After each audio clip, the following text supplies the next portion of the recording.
Boom. We are live. Hello, everybody who's watching live.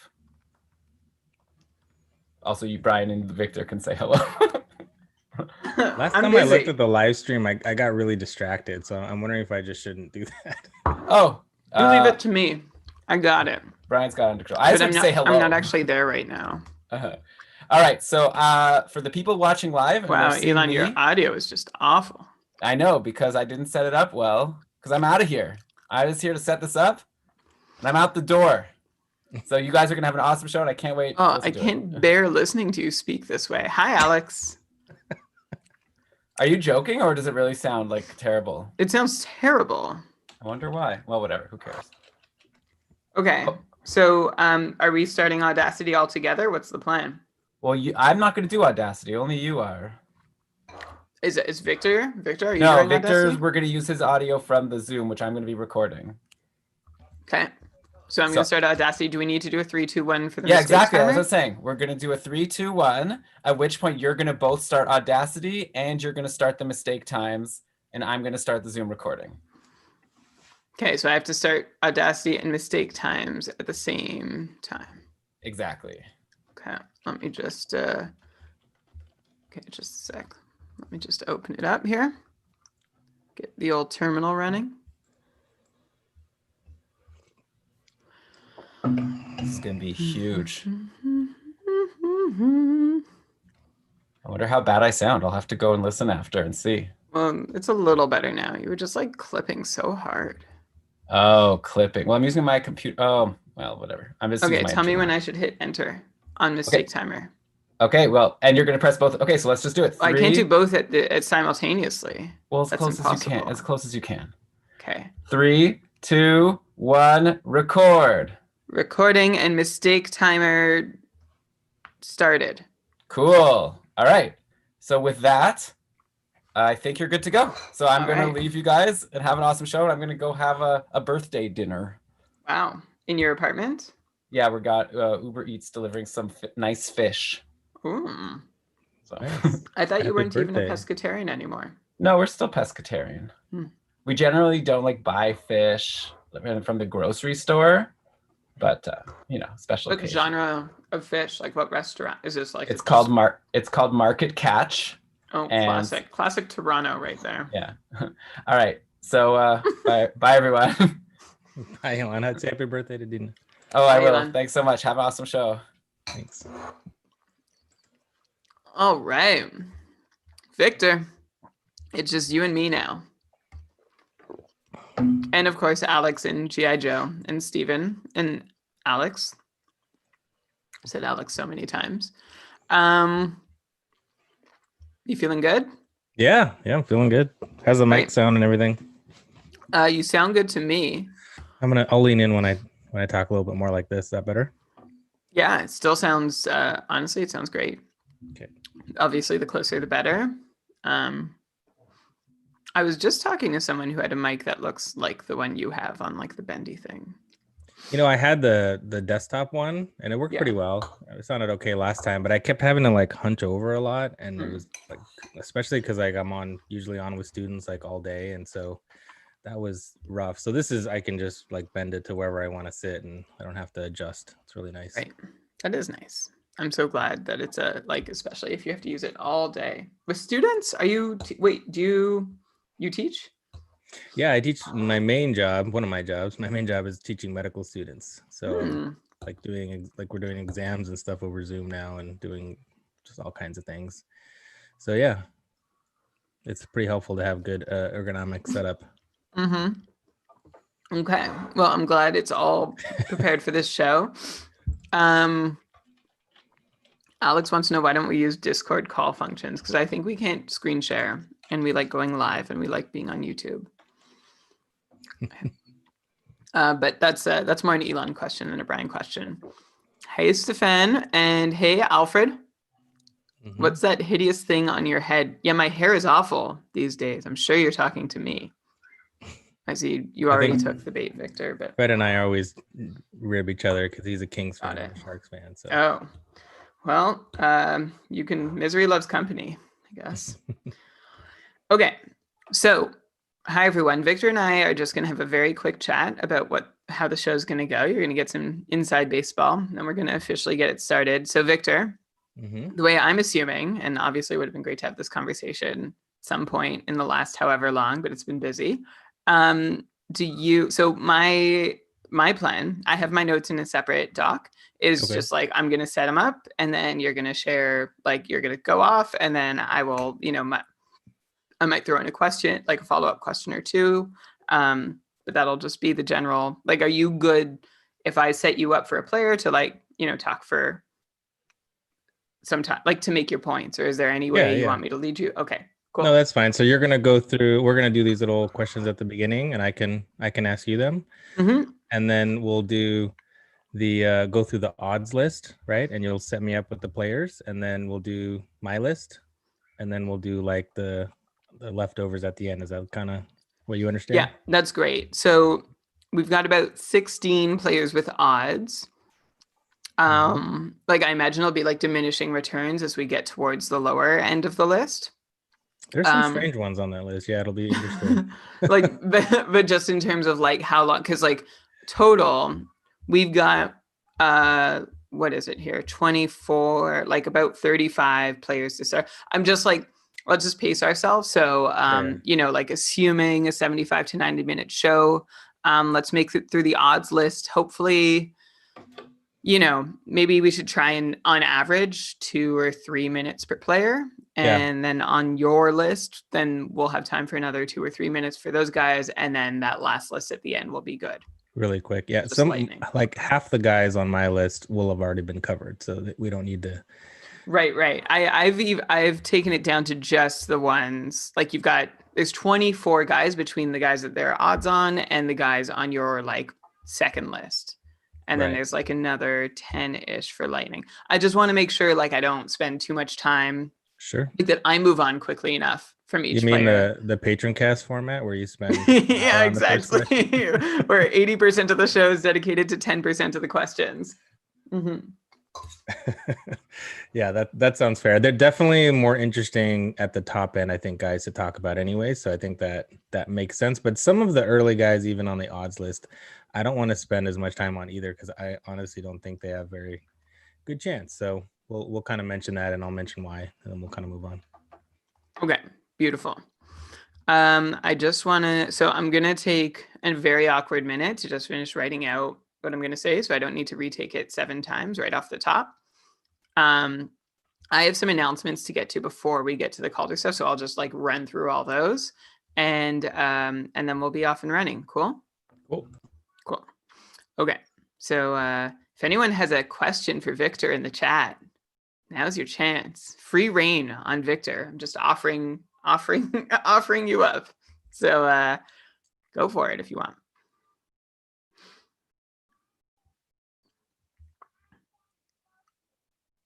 You can't hear a child's voice in the background, can you? Yeah, very faintly, but only when it's quiet and you listen really hard. Great. I might have the same problem. My daughters are making a gingerbread house downstairs and alternating between excitement and horror. My kid is in bed, but just the move for them is to just shout the ABCs or like whatever song is on the plate for today.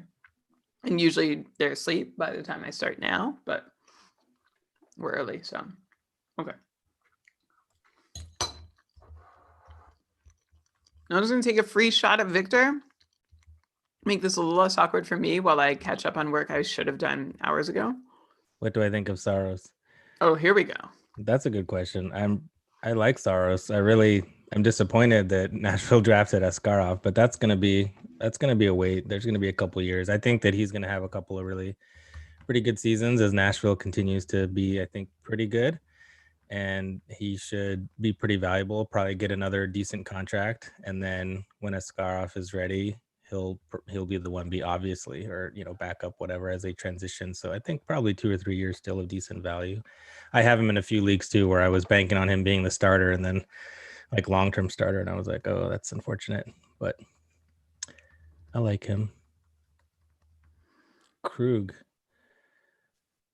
Krug, man, that was very interesting. I think St. Louis totally botched that situation, quite honestly, when they brought in Falk and gave him a huge contract. They should have just left that money for Pietrangelo. But yeah, they brought in Krug. I think he'll be pretty good. I think St. Louis's power play is not Boston. So, I think he's going to come down a little bit, but I still think he's going to be pretty valuable and he's going to get that power play time. So yeah, I like Krug, but I definitely think that he's a step back from what he was in Boston. The new divisions, oh man, I was like, load up on your Avalanche players because they're just gonna, and Vegas players because they're gonna torch the rest of the.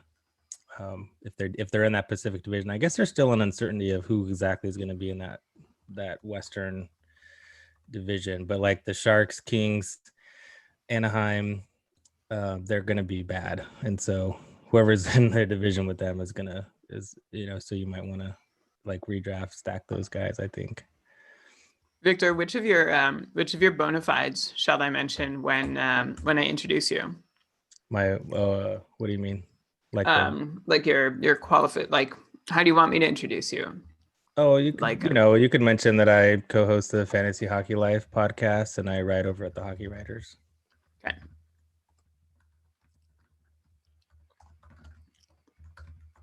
All right. I'm so good.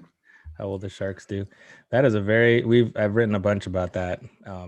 I don't think the Sharks are going to be particularly good. I think they might fight hard for a playoff spot, but they're not. I don't have high hopes. Their depth beyond the top six is rough. I do think that the D is going to be better. I think Karlsson. I think that the coaching staff. I don't think people realize that Bugner didn't really get a chance to implement his staff, and so when he got rehired, they allowed him to hire his guys, and so he'll have time to implement his system. And even though they were still bad when Bugner did take over, they improved in a lot of areas. They just had injuries and other things. So I do think they'll be better, but they're not going to be great. So this has turned into like an informal patron cast featuring Victor Nuno. How about you take one more minute to answer as many of the remaining ones you haven't touched on to respect those who asked, and then we'll get started. I think we're good. I think that was the last one. That was okay. Tecker, I guess. There was Fred just wants to know. Oh, Fred, that was a question. Victor this anytime. I didn't realize I didn't have to see a question mark there. So yeah, Fred, we can talk anytime. But yeah, Fred, check your punctuation. No, answer that quickly now that I've been so mean to Fred. Will the Kings youngsters development be hurt or helped by playing against those tough teams? I think it's going to help. I think we've talked about this before. I think the Kings are going to be just really good in a few years, but it's going to take time. I hope they give them the opportunity, and I hope that they don't expect too much from them and get punished with ice time and making mistakes, because they're going to make mistakes. But I think if they play it right, and I've seen McClellan in the past, and I know that he can do a good job. So I think that hopefully they do get the right opportunity, and I think playing against those great teams is going to make them better. So it'll be rough for a year or two, but then they'll come around. They'll be fine. It's actually a really great question. Like I remember, was it I feel like it was either the Penguins or the Senators that like this was a thing for, like especially back in the Crosby years. Like just when he was still coming up, and like Marc-Andre Fleury was just getting destroyed, and it's just like, is this good for them to just get completely and utterly destroyed night in, night out? Like, does that ruin a career? Like, is it possible to actually develop while you're just getting filled in? I think it's a really interesting question. I don't know if there is a definitive answer. Like my hunch is that you can't develop if you're just getting abused night in, night out on the ice, which is why I think more and more teams like will let their players mature in the minors a little bit. Like they seem a little more willing. But anyway, that's just my thought. We're going to talk about one of the guys, the Kings, in a little bit, but I think that it really depends on how the coaches handle it. Like if they are, cutting ice time and, coming down on the player in that situation, then that's obviously not good, benching him. But if they throw him out there and he makes a mistake and they throw him back out there and coach him and teach him what they could do better, or if it's just like, listen, that guy's better than you right now. This is what you need to do to get better and to, improve on that, then I certainly think it can be okay. It really depends on what's expected from the organization and the coaching staff, but it can be good. It can also be really bad. So maybe we'll just like revisit a bite-sized chunk of that. Like I think maybe we'll see what happens. We'll see how it all turns out. But that's great. Let's go. Okay, let's go. All right, here we go.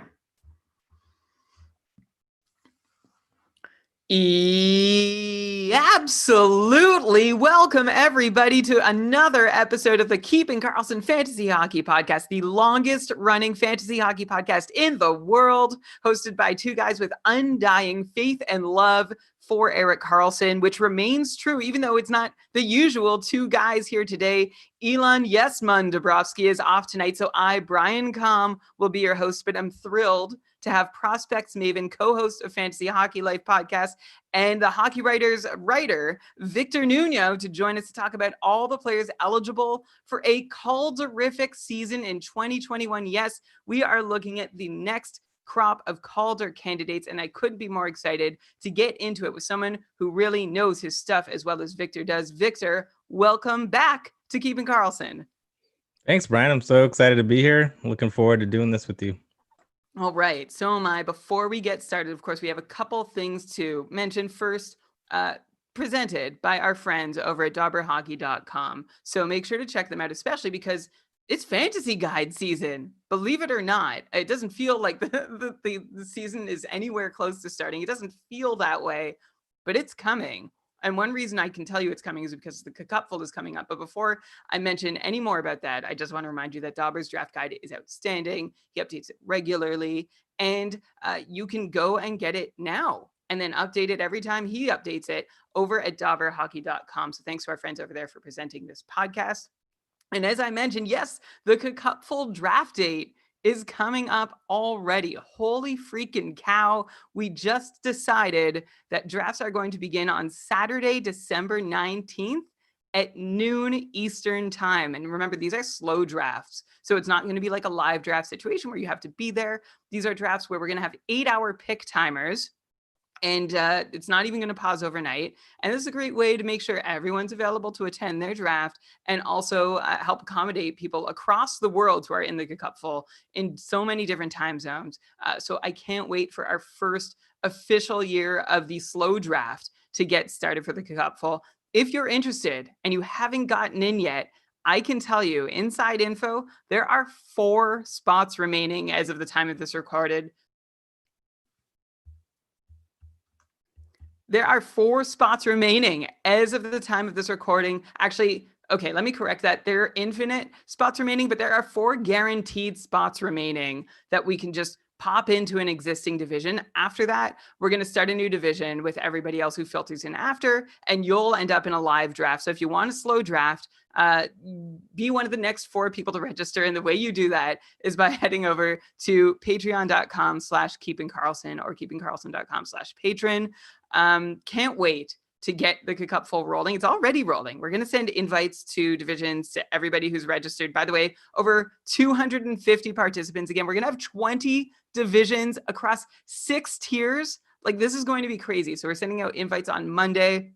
We're also going to be making, or we've already made, chats on our Discord server for each division where everyone will be able to chat with one another during the draft and during the season and talk trade or talk less nicer things. Of course, it's always friendly in the Keeping Karlsson community, but chirping is welcome in the Cupful. So there's that. Also, if you are participating in the Cupful draft or any draft in the near future, along with Dauber's guide, you can also check out our patron projection project results over at keepingkarlsson.com/PPP. We have crowdsourced from our brilliant crew of patrons their estimates and projections for how many players will do. It's an amazing project. And if you believe in the wisdom of the crowd, you can go head over and see those results over at keepingkarlsson.com/PPP. That's for you, listener, everybody. You don't need to be a patron. Just go check it out and enjoy the fruits of our patrons who contributed to the project. Thanks very much to them.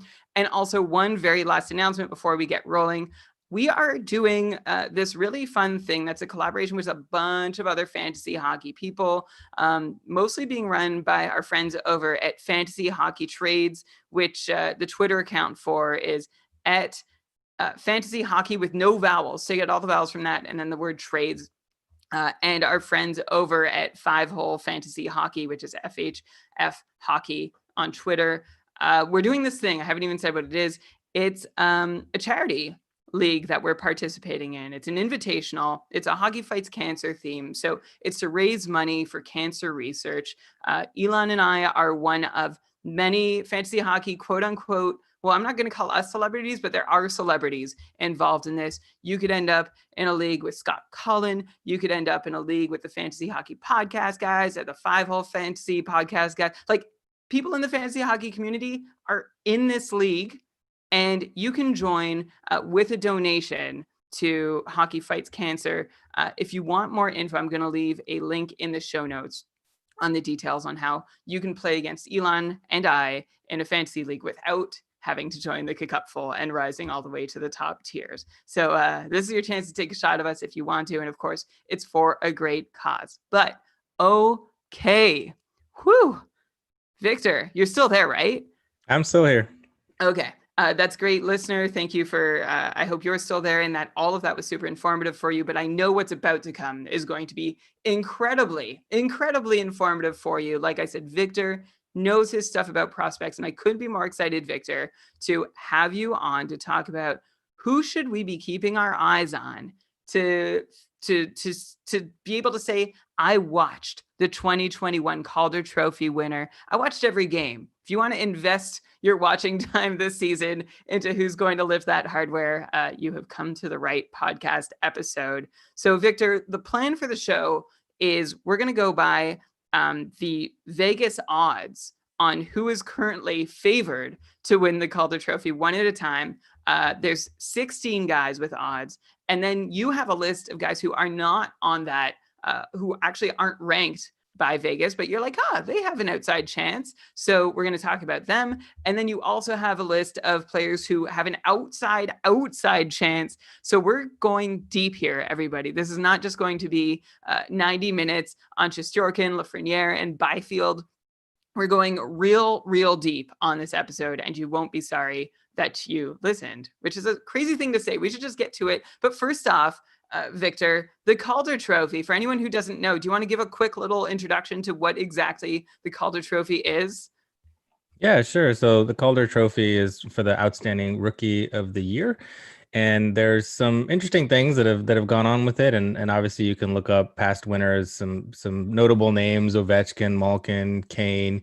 Further back, there's guys like Chris Drury, Scott Gomez, Nabokov won it back in the day. But there's some important qualifications that you have to have. In fact, there's a maximum number of games that you can have played in a previous season in order to be eligible. So these are obviously guys that have never played in the NHL, but you can also have played a certain number of games and still be eligible. So Brian, do you know what that is? Yes. I think it's if you play fewer than 25 games in the season before, you're still good. Right, 25 games exactly. So that's important. There's a couple of interesting names that one that I'll mention that is not eligible. That's kind of interesting. We'll get to him later, and then a whole lot of previous of winners or of guys that are eligible that are in that threshold of 0 to 25 games. And I'm also curious. I looked this up because I certainly didn't know, but I had a feeling. Do you know the average age of the past 10 Calder Trophy, 15 trophy winners? Oh, I was looking up rookie stats by age earlier today to get ready for the show. So I am going to guess about 20 years old is the average Calder Trophy winning age. Yeah, just for the past 15, it's 19.96. Oh, I nailed it. Basically, yep, that's right.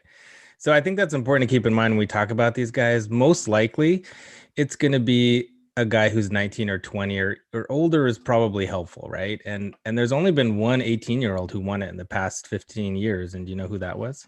Oh man, the answer to every one of these questions is always Tyler Myers, but I know it's not. And I'm sorry, when I was doing this research, the name jumped out at me. I think I'm remembering this right. Was it Jeff Skinner? It was not Jeff Skinner. He was Oh, okay. 19, but he played for the Avalanche. Now, do you know? It wasn't Makar. Oh, well, now I'm about to. Was it McKinnon? Yeah, it was Nathan okay. McKinnon. And only a few 18-year-olds have ever won it. The last before that is Tom Barrasso and Dale Hawerchuk. So I'm mentioning this to say 18-year-olds rarely win the Calder. So when we talk about this, I think it's important to keep in mind it's pretty unlikely that an 18-year-old is going to win it this year, right? So right. So like, and then, even if they're going to be eventually the better NHL player, they might not be better than a 20-year-old who's had more time to develop and like acclimatize to the NHL game in their very first season. Of course, look at Cale Makar last year. He was fantastic, but he was also 21. So right. He had a few years on all those other guys. Do you know who the oldest to win the Calder was? Oh, Panarin did not win, right? No, he did. Wait, he did. Am I right? Was it him? No. Oh, okay. Then I do not know. Panarin was my best guess. It was way back in 89-90. Sergei Makarov, who was 31, and he's the reason they changed the rule because that was silly. Wow, that is wild. I'm just like quickly looking up exactly what his like. That is like Radulov coming over. Yeah, he was crushing it for in the what's now the KHL.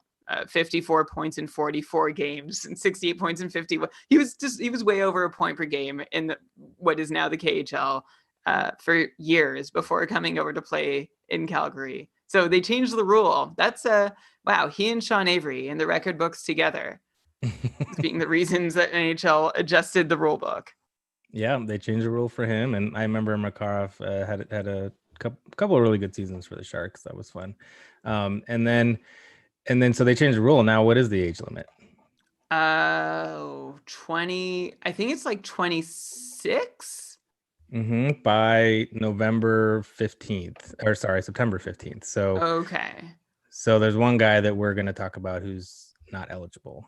We'll mention him briefly. That's sad for that guy. Yeah, and especially with more Europeans coming over a little later, so they could still have an impact, but they won't qualify for the Calder. Okay, so you've got to have not played a lot in the league. You've got to be under a certain age. I remember the number just because of Panarin, and there was a lot of conversation like, should he really be? He's not a rookie. Why should he be counted as a rookie? I'm half surprised they didn't change it again after he won it. Looks like at age 24. Okay, so we know all there is to know about the Calder, except I just also found this little piece of trivia while I was looking up the Makarov thing. There were 4 years where the Calder winner alternated from being between two teams. This was between 2011-12 and 2014-15. Can you name those two teams, Victor? Well, the Avalanche is one. And yeah. Landeskog blank, McKinnon blank. Panthers. Yeah, Huberdeau and Ekblad. Which is it's interesting to see that both those teams had two Calder winners within 3 years, and they find themselves in very different places. Of course, it helps that Colorado also had the most recent Calder winner, which gives them 3 Calder winners in the last decade, all drafted by them, which means they either have excellent scouting or just a really terrible regular season record for long enough, or a combination of both.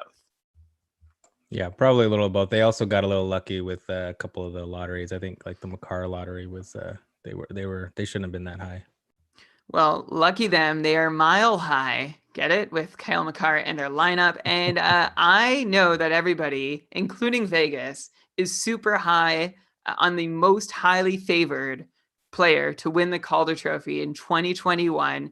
And that player is Igor Shesterkin, who in a lot of people's minds, he's already won the Calder. Like, he has a lot of laurels to rest on with his performance last season, coming into the NHL pretty much out of nowhere, made quick work of the AHL, .934 save percentage in 25 games with Hartford of the AHL, then came into the big leagues with only got 12 games in, but put up a .932 save percentage, winning 10 of his 12 decisions to begin his career, which is just insane, especially considering the workload that he had in a lot of those games. A lot of highlight reel saves, a lot of rubber against. So he had a fantastic start. The question is, Victor, is there any reason to think he's not going to keep this up? Well, if there are any, I haven't found them. I've been digging on this guy for a while, and he definitely seemed like he was all that when he was in the KHL, and he certainly showed, of course, limited sample size in the NHL. But looking at his expected goals numbers, it's really high. He's 10th in the league. He was 10th in the league this season, which is pretty great. 6 goals above expected. And his Delta Fenwick, which, as you know, Brian, is a good way to look at whether they can outperform the protection offered them by their team. And he was actually second. Chris Drieger managed a 1.66, which is just ridiculous for that Florida team. But Shesterkin was 1.09 ahead of Jake Allen and Connor Hellebuck. So he was excellent, and that's why a lot of people think, regardless of how still not good the Rangers are, which I don't think they're going to be amazingly better this season, they'll still be competitive, and they certainly have some good forwards. Their defenses, some of them are good, but he's there, and I think that he absolutely can. If he has the performance that he had in those 12 games last season for a longer stretch, there's a really good chance that he could win the Calder. I think that that's a pretty reasonable expectation for him. I guess the only consideration is, there's going to be limited starts probably if we have this compressed schedule, and Georgiev is no slouch either. So can a goalie win the Calder playing half the games, or maybe even slightly less than half? I don't know. That's a good question. I still think probably yes, because he could just be so good in the starts that he has. So yeah, I like that pick, and I haven't found anything to dissuade me from thinking he's going to have a great NHL career. One thing that I like to look at is the hockey prospecting model, which just added goalies, and his equivalency is just crazy high, and it capped out at his draft plus 5 season, which he was still in the KHL, and even at that point he had a 96% NHL likelihood. So he's really good. That's a really fun number that you just mentioned. Where can people find it? The hockey prospecting model. Yeah. It's hockeyprospecting.com. And we actually just did an interview, if I can mention this. We did an interview with Byron Bader, who runs that site for our other podcast, Fantasy Hockey Life, that came out today, the day we're recording. So check that out. He talks all about it.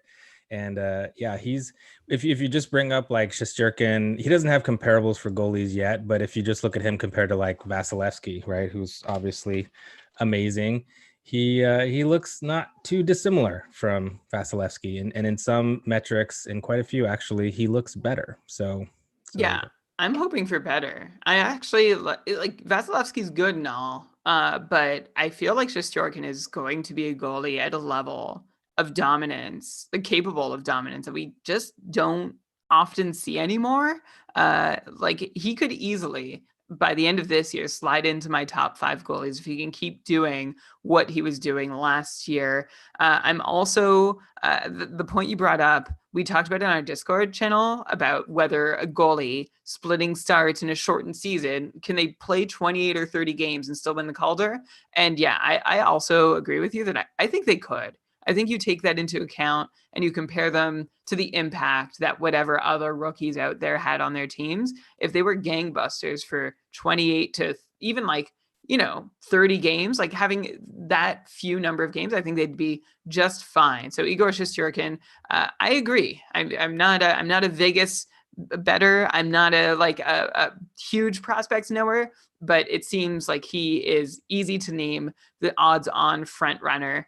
The next guy is going to be in the running to be a 19-year-old Calder winner. So he's not 18, so that's a start. He's close to that 19.9 average age for the last 10 years and is also on the Rangers.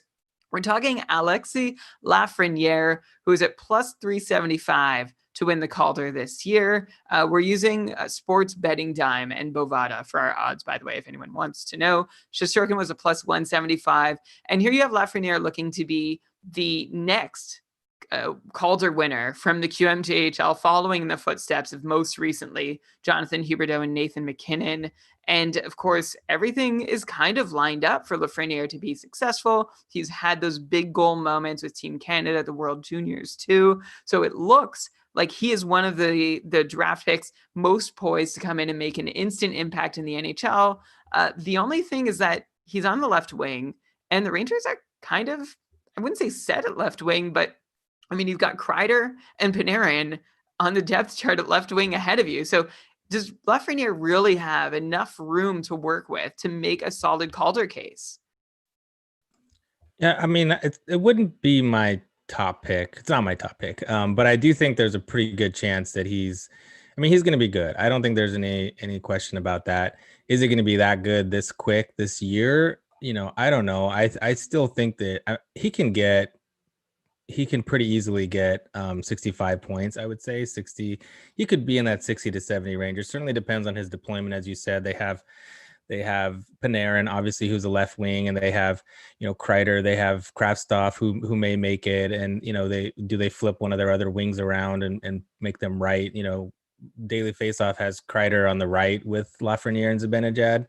Who knows? I know that Panarin, Strome, Buchnevich line was pretty good. And so they might keep that intact. And so that it kind of makes sense that they would, it makes sense that they would give him good deployment. And he certainly did well enough in the queue to show that he can, put up a lot of points. So it's going to be interesting. Is that good enough to win the Calder though? Or that's the question, is like 60, 65 points from a forward, going to be enough?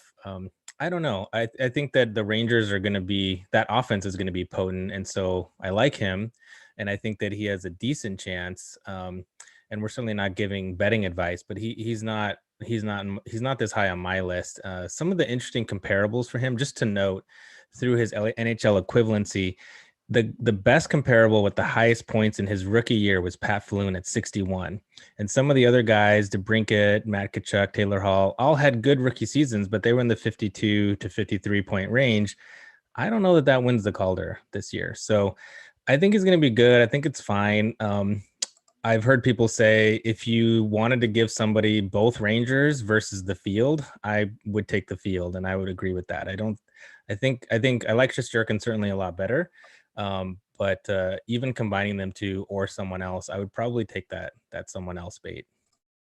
Okay, so you are not as high. He's not, and we're gonna get, like, you are going to summarize your rankings top to bottom after we go through all the ones ranked by Vegas, but you're saying, yeah, this is not where you're landing with Lafreniere being the second most likely Calder winner this season. I agree with you that there's just a lot of other talent there. I feel like a Calder winner, I mean, maybe I shouldn't say this because Kel McCarr just won, except he was on the blue line and stood out from his fellow defensemen, even though there's so much talent up front in Colorado. But if you are one of many doing something on a team, it is hard to stand out. And if Lafreniere has a good but not great season, there's going to be at least a couple of players having a great season ahead of him and doing a lot of the heavy lifting. So we'll see if he gets an opportunity to shine and can take that opportunity to really stand on the same platform as the Panarins and the Zibanejads that he's going to be playing with. Third highest odds from Vegas, coming in just behind Lafreniere, plus 400, is one of the older candidates for the Calder this season, and coincidentally, also coming from the same KHL club or club in Russia that Sergei Makarov played for, CSKA Moscow. It's Kirill Whoa, gotta say that name carefully. It's Kirill Kaprizov of the Minnesota Wild. And I mean, we go from talking about a Rangers situation where it's like, yeah, there's a lot of talent up front, to a Minnesota Wild situation where it's like, is there anyone up front for Kaprizov to work with? I don't think if he's ready to stand out, he's going to have a whole lot of trouble doing it. The question is that roster deep enough to support a rookie coming in and making an impact? And I think here's where it really comes in handy for Kaprizov to be already having several years of pro experience under his belt. He's played a few World Junior tournaments, of course, but most recently in the KHL, 62 points in 57 games, 51 points in 57, 40 points in 46 games. Essentially, since this guy turned pro and started playing with men, he has been just fine and left no doubt as to whether he can hold his own as an 18 and 19 and 20 and whatever year old. So now he's coming in as a 23-year-old into the NHL.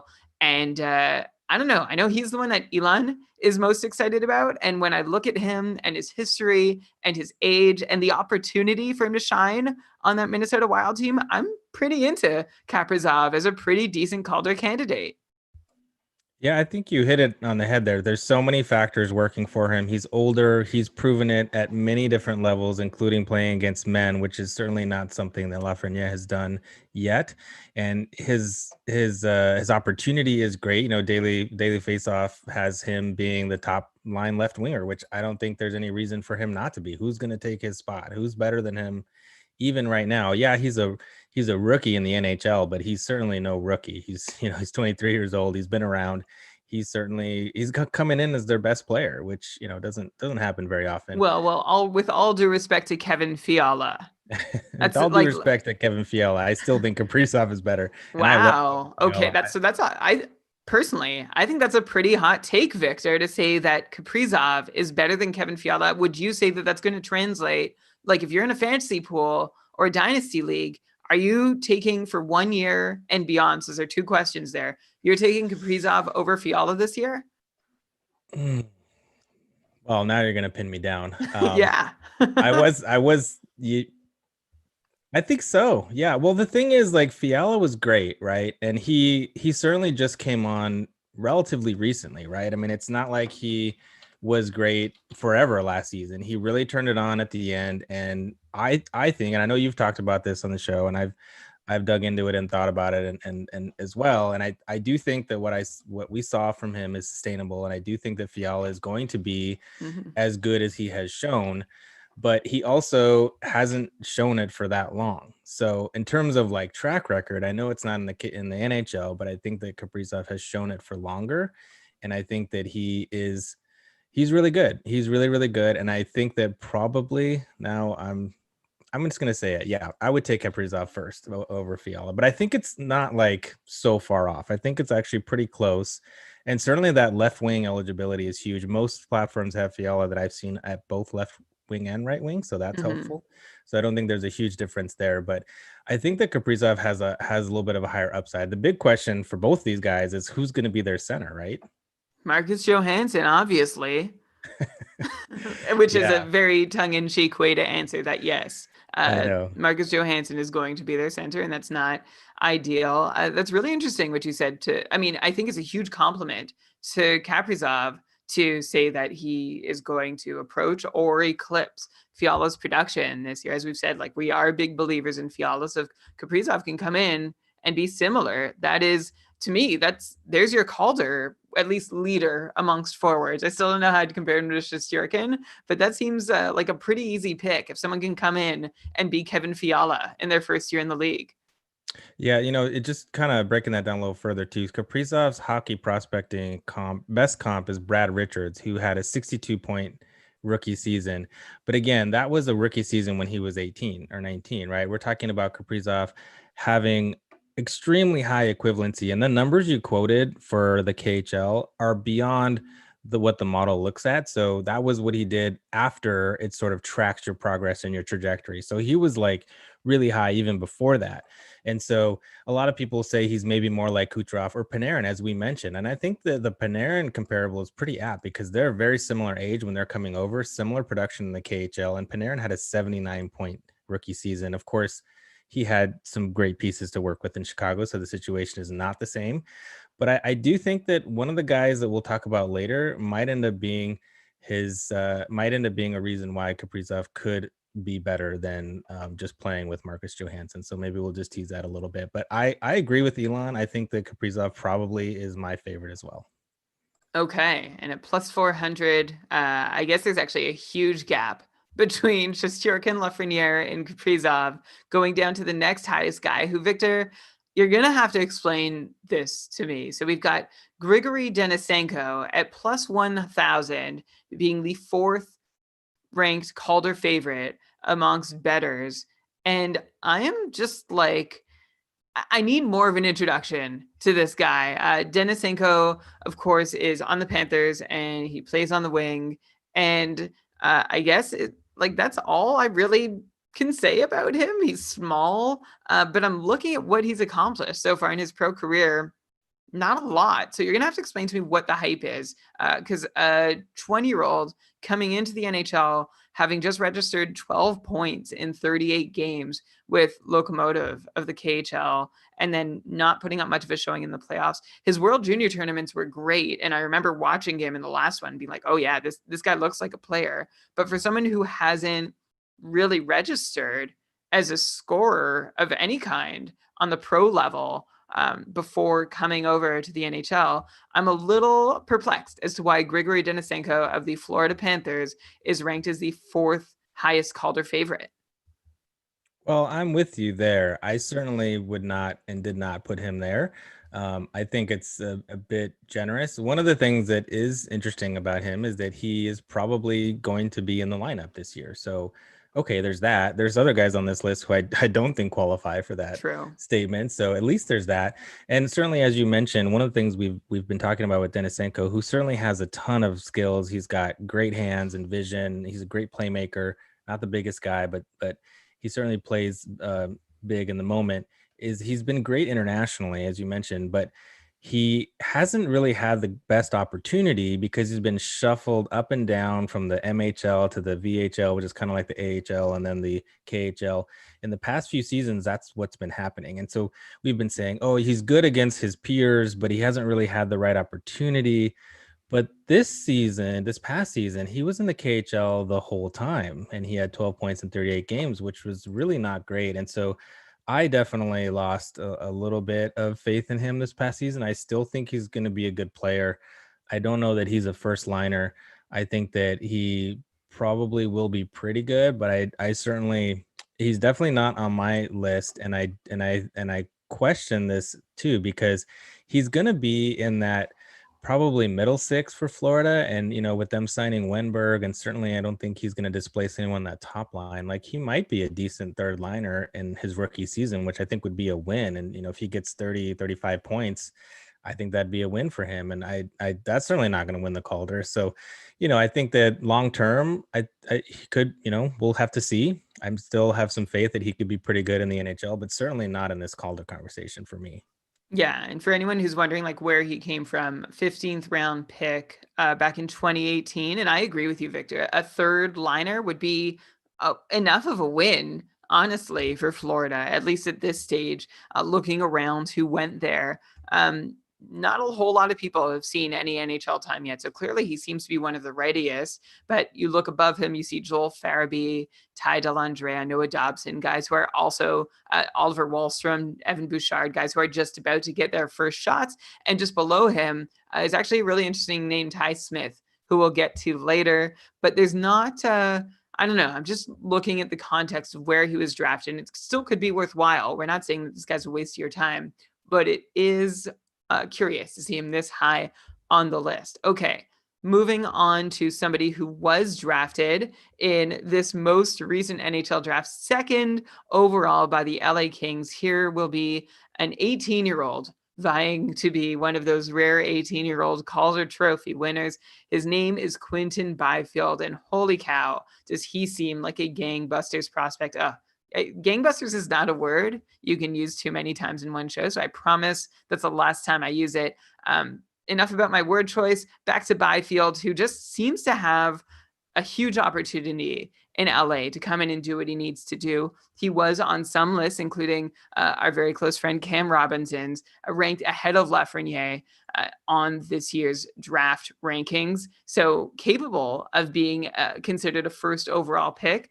Also seems capable of being considered NHL ready to step in and make an impact right away. Victor, how sold are you on Byfield being able to come in on a pretty weak Kings team and doing something that garners the attention of Calder voters? Yeah. Well, when I was on the show last time, I raved about Quentin Byfield and mentioned how I would take him at the top of this 2020 draft for fantasy and dynasty formats, which I have done.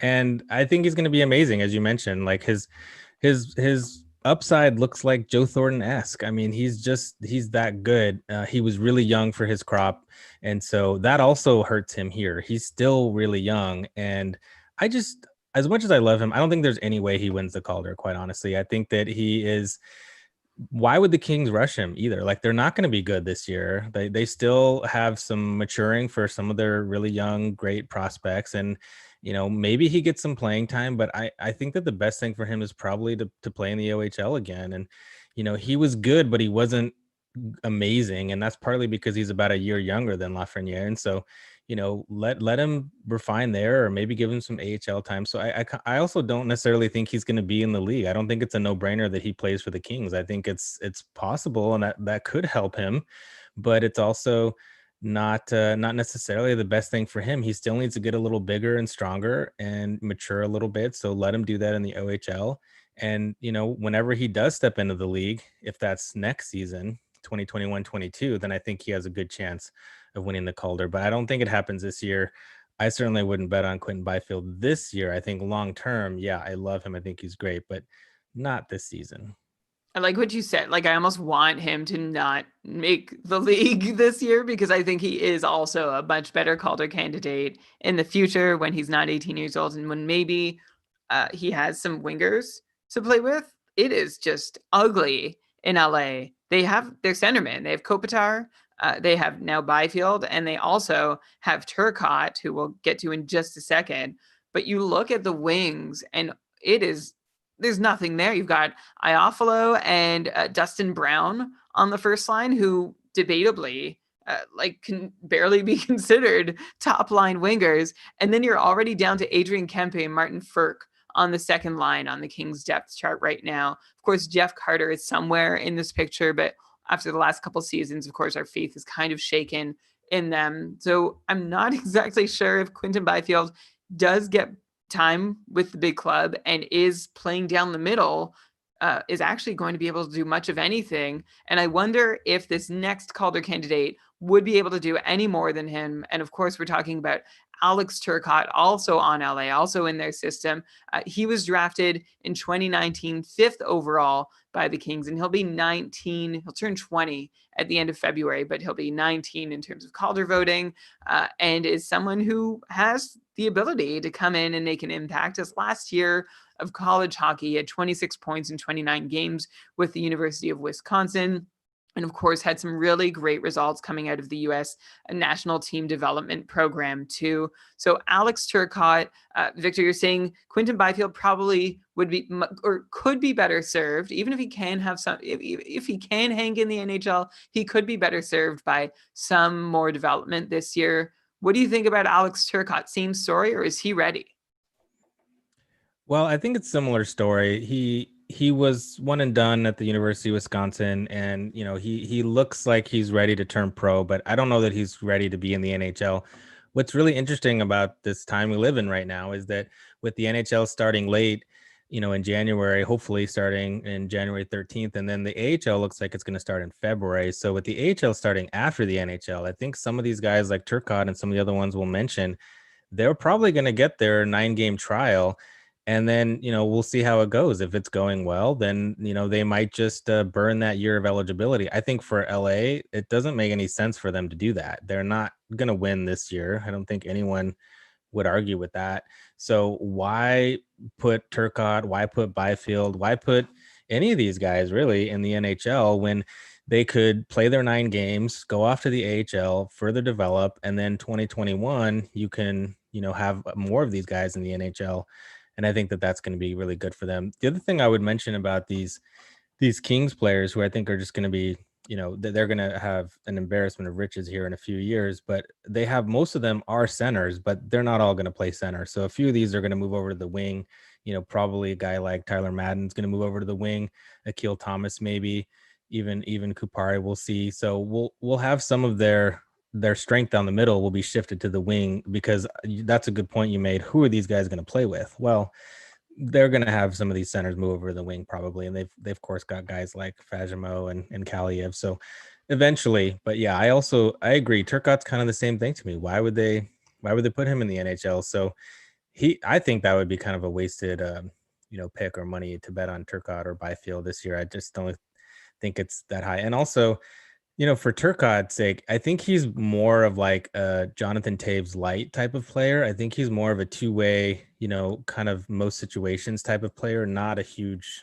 I don't think he's going to be a huge scorer. Like, he might have some seasons where he pops up pretty high, but in general, he'll be more of a serviceable two-way guy. So that also kind of hurts him in the sense of, I don't even necessarily think he'll be a good Calder candidate when he is full-time.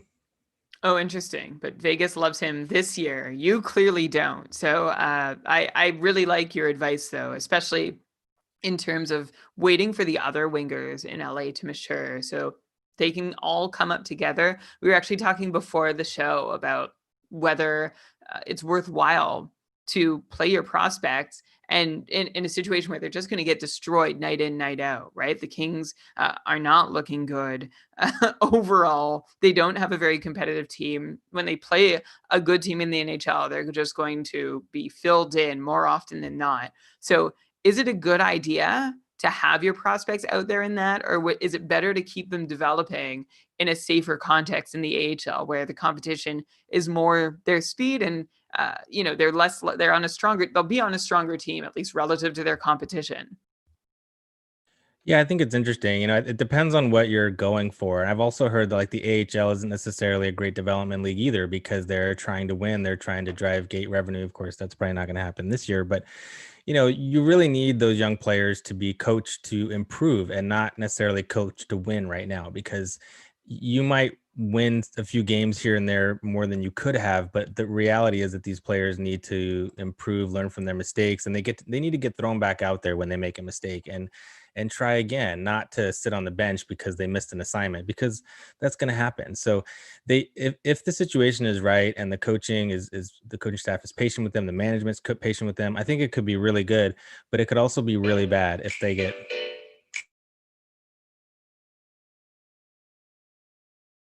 Sorry about that. I was looking at Daily Faceoff and something popped up.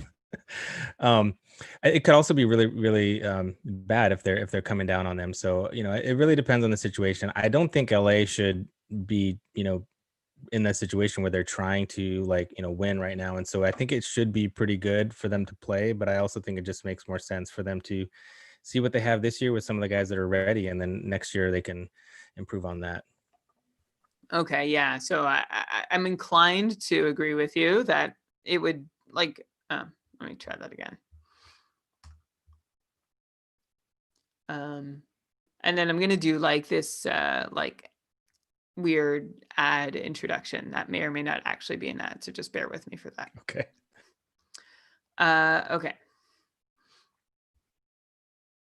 Yeah, so it'll be interesting to see what the Kings do and how they manage these assets that really are their future. They're going to want to be careful. Interesting point about what you said about the AHL not being a great development league. And without gate revenue, I wonder if teams are okay with losing a little more and spending more time and effort developing rather than trying to win games. That could be an interesting subplot.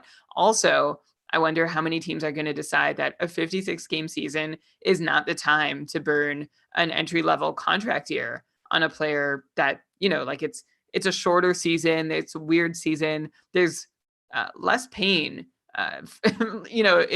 If you should have brought up that player and didn't, it's like, okay, well, this was a bizarre year anyway. So it'll make sense to just bring them back up when hopefully everything is regular for the 21-22 season. So I wonder if that is also going to factor into LA's decisions about how to handle their prospects and other teams too. We're finally going to move out of LA, but first, we're just going to pause for a brief moment. We have a new situation with Red Circle, who promotes our show. And let me do that again. We have this new feature turned on our podcast feed from our provider that will sometimes insert a dynamic ad into our show. So I'd like to just take a pause to say, make room for a sponsor's message, and you may or may not hear one actually happen. This is the beauty of modern technology. So we're going to pause for sponsors message or not. And welcome back to the show. Glad you're still with us. We are running down the top Calder candidates according to Vegas odds using Sports Betting Dime and Bovada. I'm joined, of course, by Victor Nuno, who is a fantastic wealth of knowledge so far. And we've already gone through the list, which has started with Shestyorkin, then to Lafreniere, Kaprizov, Denisenko, Byfield, Turcotte, and now we land in Colorado with Bowen Byram at plus 1,500. Bowen Byram, of course, acquired by the Avalanche, or the pick that drafted him was acquired by the Avalanche in the Matt Duchene trade with Ottawa. As a 19-year-old, he comes in with a decent amount of cachet. Of course, he's a defenseman, and Colorado already has at least two really high-quality defensemen on their roster, one who just won the Calder and Makar, and of course, everyone who listens to the show regularly knows I'm a huge Sam Girard fan. So, Victor, I ask you, as good as Byram is, first, let's do the most obvious thing and just compare him relative to Makar. Like, is he Makar? Is he above Makar? Is he below Makar? And then the follow-up question is, can he do enough with Makar just there? Like, this almost reminds me of a Brandstrom Shabbat situation. Of course, I make a lot of Senators analogies, but you've got Shabbat, who's like this amazing blue chip defensive prospect, and offensive, well, he's beyond a prospect now. And Brandstrom would be that on any other team, except he's got Shabbat in front of him. For as long as they're both in Ottawa, it seems. Is Shabbat to Brandstrom the same way that Makar is to Byram? There's so much to unpack there, Brian. That was a great setup. I want to start with the Senators because when I was digging in with them and doing that episode for Fantasy Hockey Life, I was looking at the comparables between the two, and Brandstrom is very, very good. And I think that, of course, we know that Shabbat is very, very good, and he certainly had some very early success. But I think that there's a non-zero chance that Brandstrom is just as good, if not better. So I think I want to say that because that will help lay the framework for. I think it's sort of similar with Bowen Byram and Cale Makar. It's important to kind of keep in mind too that Cale Makar was drafted out of the AJHL, which is a very low equivalency league, and he went to the NCAA after his draft season. Before you go any further, sorry to interrupt you, but you said a low equivalence. Oh, let me take. Sorry to interrupt you, Victor, but just before you go any further, you said a low equivalency league. Could you just explain a little more what you mean by that? Oh, yeah. Sorry. Talking about NHL equivalency, which basically looks at the points in junior leagues and compares them to what they would be in the NHL. So, like, just looking back at Brandstrom, he's actually higher than Shabbat in his draft in every season. He's higher than Shabbat. So that's an interesting framework. Of course, he was over in Sweden and then in the AHL, and Shabbat was in the QMJHL and then in the NHL. So, you can't necessarily say he's going to be better, but that's what these equivalencies try to do. They track back through the years, decades, and look at what players have done with the similar point total and kind of project where they should be. And so that's the story with Brandstrom and Shabbat. And so I bring that up to mention that I think there's a decent chance that Bowen Byram is even better than Cale Makar because his equivalencies in the draft and draft plus one season, which was in the WHL, which is a very different league than the AJHL.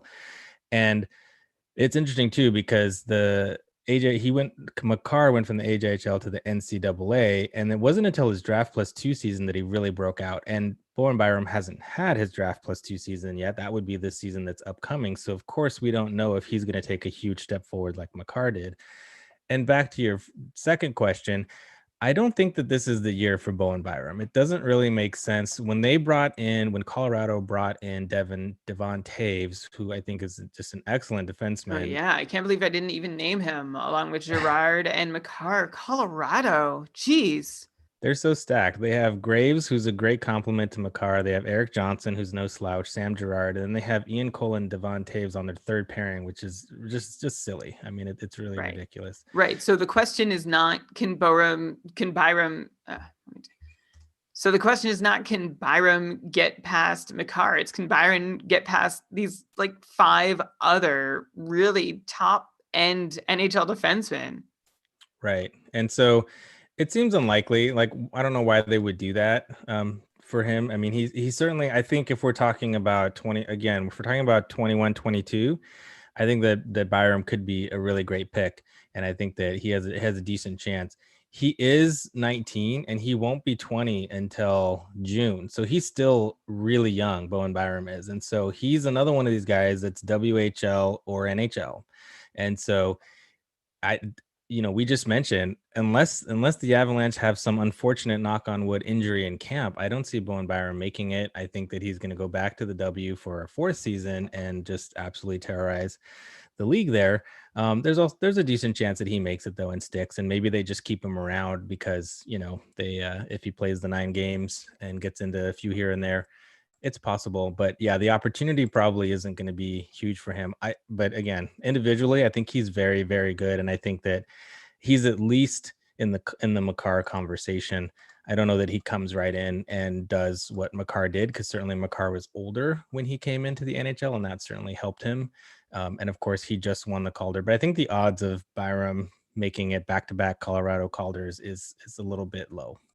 So if I'm Cale Makar, I guess I'm trying to really make the most of this season and making sure that I really entrench myself as the go-to offensive defenseman. Victor, just to follow up, should owners of Makar in keeper or dynasty leagues be at all worried about Byram taking his job sometime over the next, like a lot sooner than anyone would expect? Because you see what Makar did, similar to Hughes in Vancouver. It's like, okay, we're going to be seeing these guys do the same thing for probably another 10 years at least. Is that time going to be cut short by Bowen Byram? Would it be a smart move to sell high on Cale Makar before that competition really heats up? I can't imagine many situations where I'd want to sell Cale Makar. I mean, he's there, he's done it. So even though you can look at these equivalencies and say, yeah, Byram may be better, you have Makar doing it already. So I think that, like I said, there's a non-zero chance that Byram is better. There's also a very good chance that, he's going to come in and not wrestle the job away from Makar, because Makar's already done it. He's showed that he's been good. And realistically, Byram needs, in a normal season, he would have 1 or 2 years in the AHL development before he comes into the NHL. So I think that that's more likely what happens. And then you're talking about maybe 3 or 4 years from now, you're starting to get a little worried as a Makar owner. But I mean, who even knows what's going to happen by then? That's so far in the future. So it's not really worth getting too worried about. And Makar is so young and so great already that you would have to get in just a ridiculous deal. In fact, I have someone in one of my leagues who keeps trying to get Makar from me, and I'm just like, you have to knock my socks off with like an offer that you obviously lose for me to trade Makar. There's just no good reason to do it.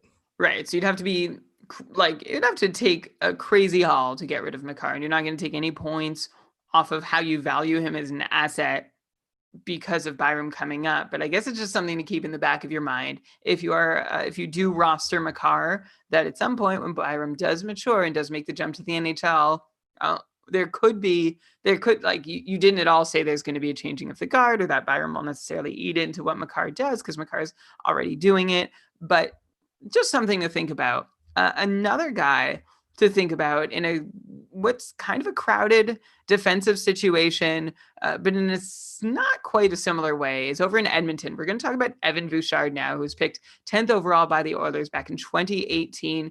And Edmonton has like I said, similarly crowded defensive situation to Colorado, but not with the same type of quality. But there still are lots of names in the picture that Bouchard kind of needs to move past to be able to get his opportunity. Of course, the Oilers just added Tyson Barrie to the team, and you have to assume he's got a really great shot at being the power play 1 quarterback, at least for this year. You've also got Oscar Klefbom, who's injured, but one day won't be.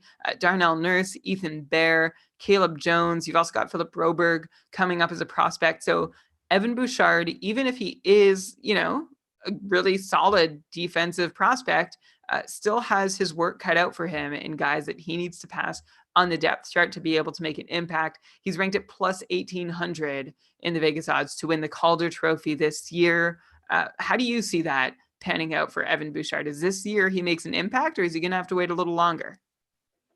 I'm sure Edmonton fans are so so ready for him to be the guy. And I know in a lot of leagues that we've been excited for Bouchard for a while, but I still don't think this is his year. When they signed Barry, I think that was a signal that it's going to be probably another year in the AHL for Evan Bouchard, which isn't a bad thing because he comes in as a very offensively minded defenseman who's very good at that, but he needed to work a little bit on his defensive game, and he was much better in Bakersfield this past year at that.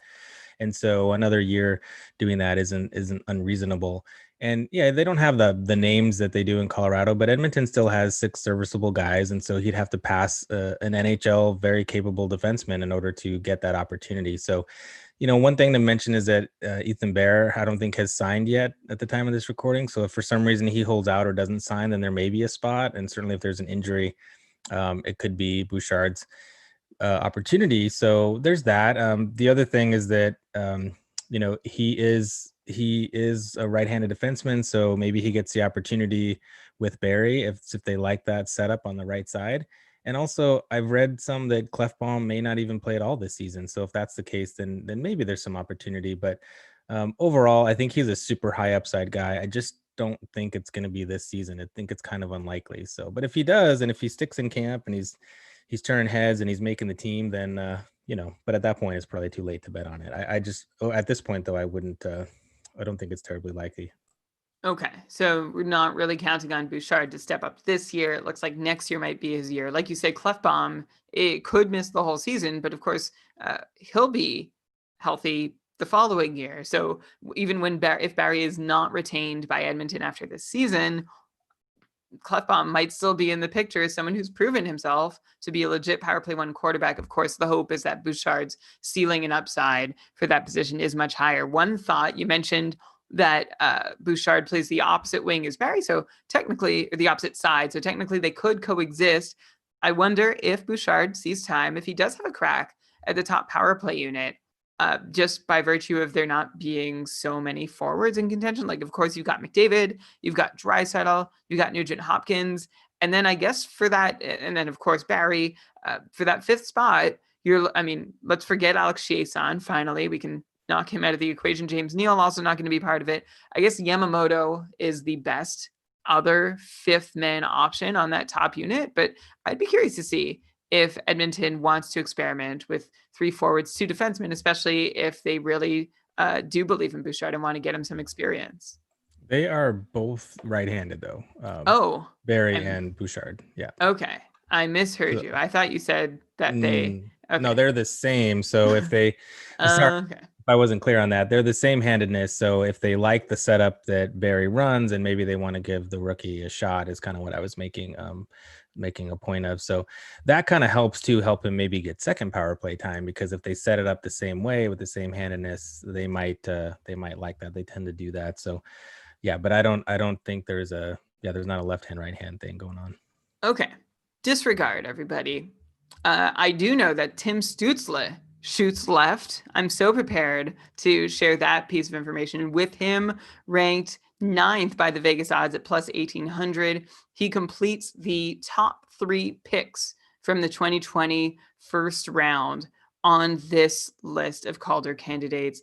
Of course, he's injured right now, so we can't really see what he's capable of at the moment. But the last time we saw him with Adler Mannheim, 34 points in 41 games, which is great. But of course, it's in the German league, which, Victor, I actually am curious, what does that tell you in terms of equivalencies? Where does the German league rank in terms of being relevant competition that you can use to say, okay, yeah, this is how he's going to handle NHL quality competition? It's certainly lower than some of the other leagues. There's a list of the equivalencies somewhere. I don't have it fully memorized, but I know the KHL is up there with the AHL, and then there's this Sweden league, and then the Liga, and then I think probably the Czech and German league are there, and then the NCAA is actually fairly high. And I know that the OHL, QMJHL, and WHL are quite a bit lower than that. So it's somewhere in that middle range. It's not certainly that high, but it's a professional league, so it's it's decent. He seems like someone, Stützle, who could very well get an opportunity to start the year in Ottawa, right? Anything to get. Of course, now I'm thinking of it. Well, no, they're not going to burn a year of his contract when people can't actually come see him in person. That would make financial sense to Eugene Melnyk. So there's my Melnyk conspiracy theory for the episode. You can cross that off your bingo card. But aside from that, is Stützle someone who can or should just start his NHL career already, because there is plenty of room for him to step in on the Senators depth chart? Yeah, I think so. I think there's mixed signals, and you're in Ottawa. I'm sure you're hearing some things. I have some other Ottawa connections that I probed, and it certainly sounds like they want him to be in the NHL, but he does have a contract with Adler Mannheim that says that he's not allowed out until the end of the contract. I know there's some discussion that the Senators may be able to strong arm them and release him. And you also mentioned he's injured. He actually is just better, and he's just starting to shoot pucks. He had a wrist fracture, and he's back shooting pucks, and he is going to be on the World Junior roster for Germany. And I think that the Senators want him there. I don't know that it's actually going to happen. So this would be a big risky pick for me for the Calder for several reasons. One, who knows whether he'll even be in Ottawa. I think there's traction, but it's still a question mark. He's also young, as you mentioned, so that doesn't favor him being an 18-year-old. He'll be 19 in January, so he will be 19 by the end. And his equivalency is pretty good. He's compares mostly to guys like Alex Tanguay, who had a 55-point rookie season, also somewhat similar to Nick Backstrom, who had a 69-point rookie season. So there's definitely some possibility there. And as you mentioned, definitely could be, top six at least, if not top line material right off the bat in Ottawa. So that helps him. But then it's not like it's a very talented or super, high end top six. So that doesn't necessarily help him. So I think that he could be a pretty good rookie. I don't have him on my list because for all those reasons, I think it'd be a bit of a risky play. Yeah, I really tend to agree with you about that last piece, how there's no one around. If we talked about how there's no one for Byfield or Turcotte to play with, there certainly is similarly little for Stützle to play with. If he plays center, his wingers could probably be Artem Anisimov and Connor Brown. And then if he plays the left wing, then his centerman is probably Chris Tierney, or very best case scenario, Colin White. So it feels like this probably wouldn't be a great time to get a first look at him as a Sens fan. I'm like, okay, let him develop another year. There's no need to burn a year of his contract. So I'm actually hashtag Team Melnyk on this one. One player who is certainly going to get more play than Stützle this year is Ilya Sorokin, who is ranked 10th, who runs at the top 10 in Vegas odds, but he's like the next tier. So we had Shesterkin, Lafreniere, and Kaprizov in that top tier, then Denisenko, Byfield, Turcotte, Byram, Bouchard, and Stützle in the next tier. And now we're getting into the long shots. Ilya Sorokin sort of between Stützle and the rest of the long shot field in terms of likelihood at plus 25,100 to win the Calder. But it seems very likely that Sorokin is going to see substantial NHL time this season. I would figure him to be he's playing for the Islanders, so he's got a good shot at just splitting starts. He'll be the Greiss to Varlamov now that Greiss is not in the picture. And Sorokin is going to be one of the oldest candidates vying for the Calder trophy this year at 25 years old. He's drafted all the way back in 2014 in the third round by the Isles, and I'm sure they cannot wait to see the fruits of their labor finally show up in the NHL wearing an Islanders jersey. He's had some amazing KHL seasons to end his Russian career. 935, 940, 931, 929, 950. Every season he's played in Russia has just been incredible. Those are just his save percentages going from most recent to beyond. So Ilya Sorokin sure seems poised to take the next step in his career. When he takes that step in the NHL, Victor, do you think he's going to be able to steal any starts from Varlamov? Yes, is the very short and easy answer there. And I think it's almost disrespectful that you compared him to Tomasz Greiss, because he is way, way, way better than Greiss. It's interesting. He's like you mentioned, amazing. If you want to, if you're not a subscriber to Hockey Prospecting Model, I highly encourage it. And if you go over and look at the goalie model, this is about as best as you can do. Sorokin, if you just look at him compared to Andrei Vasilevsky, he was pretty much similar to Vasilevsky in his draft season, and every season after that blows him pretty much out of the water. So he is that much better than one of the best Russian goalies we've ever seen. He's amazing. And I think, for Dynasty, obviously people know about him and they've owned him forever. And even for redraft leagues, I think that the play that I would make is I would not draft Varlamov. I would draft Sorokin later if I can. And I think that he steals the job and is a very good shot. I think he's top 3 on my list to win the Calder. I think I have him ahead of Sorokin for several reasons. One, I think he might even be better. If not, he's similarly good to Shesterkin. And you can quibble about who's better. And realistically, we know that it comes down to variance and certainly team situation, right? And there's no question that the Islanders are going to have a better situation than the Rangers will be. We know what they've done for guys like Rice and Leonard. I mean, I think Leonard's good on his own, and so is Varlamov, but we've seen them be so much better in that system. And that's going to be Sorokin. He doesn't even need that good of a system, but he has it. So it's going to be it's just going to be really, really good for him. And I think that there's a really good chance that he walks away with the trophy, even as we mentioned, splitting starts and whatever. I just think that you're not going to be able to score on the Islanders with Sorokin in the net in their system. It's going to be pretty fun to watch. Yeah, with Sorokin in net and Trotz behind the bench, that really is a great way to lock down your opponent's offense. So hopefully Sorokin is up to the task. He has nothing left to prove anywhere else. And I think that's a really interesting take. While Shesterkin is definitely going to be the super hot commodity in drafts, if you can sort of sneak Sorokin along later in the draft, especially if you see Varlamov go before him, that would be a great signal to you that, okay, it's now time to make sure you draft Sorokin with your next pick. And that would be a nice warning to have. I honestly feel like in most leagues, Varlamov is going to go first. So that's a really hot tip from you, Victor, on where you should expect Sorokin to land on the Islanders depth chart as being like at least a 50-50 guy. And then just being able to crush his minutes in that time. I think you could throw a lot of goalies into the Islanders system and they'll do very well. But Sorokin, if he's as good as his hype says he is and his Russian numbers say he is, then I'm curious to see just how high a save percentage he can put up. Okay. Victor, just as an aside, these last 6 guys on the odds list, can I just run through them for you and then you can pick out, you can just say a line or two on each, or you can skip them if you don't find them interesting? We can mention them briefly, but we don't need to go into depth into these guys. Okay, great. All right. So for completion's sake, we are going to rhyme off the last 6 names on this list that odds makers have made for who is most likely to win the Calder Trophy.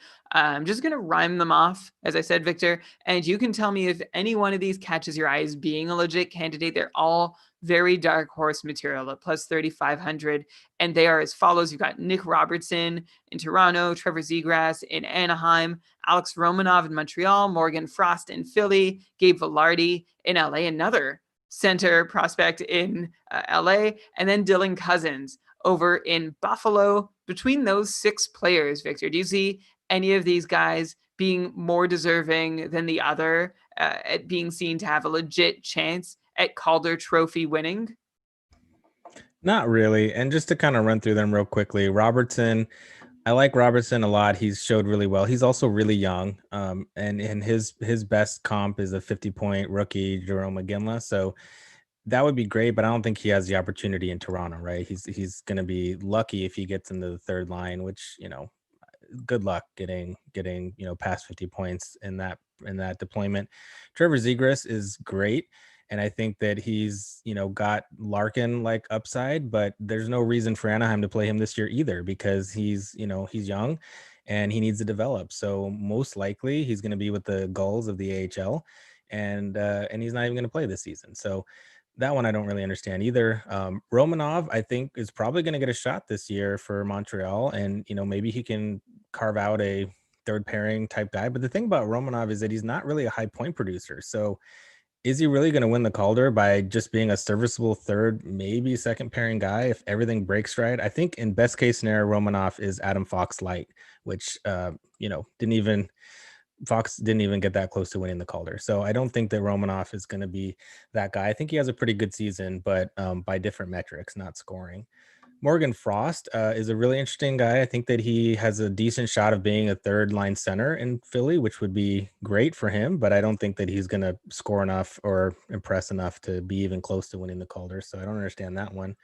Gabe Vilardi, I think, has a decent shot. Of all these 6 that you mentioned, probably Vilardi has the best shot because he's the guy that's had some injuries and he's kind of come around. He's looked good in the AHL and his rehab stints and then looked decent in his handful of games in the NHL. And certainly LA has opportunity for him. So it's possible. I think that he's more like a Hurdle, which is like a 2C, maybe 1C on a bad team kind of guy, and maybe he gets the opportunity and puts up 50-ish points, but unlikely that that's enough to win the Calder. So I think that he could have a pretty decent season, but I don't think it's going to be enough.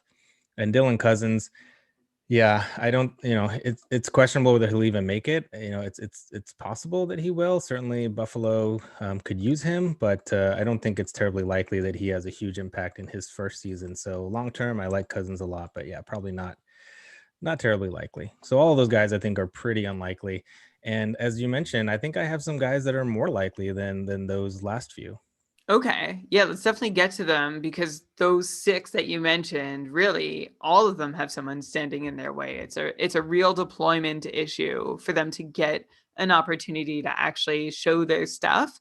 I mean, some really exciting names. Gabe Vilardi is someone who also sort of sticks out, but again, same problem as Turcotte and Byfield in LA. It's like in a year or two, they could sweep the Calder nominations, no problem. But for now, if they're coming in piecemeal and half ready, not totally developed, then of course it's not going to go terribly well. Dylan Cousins is someone who, of course, interested me before the Sabres acquired Eric Stahl. So now they're not going to obviously push him into the lineup needlessly. That seems to just be a hint that he's not going to get a huge opportunity this year.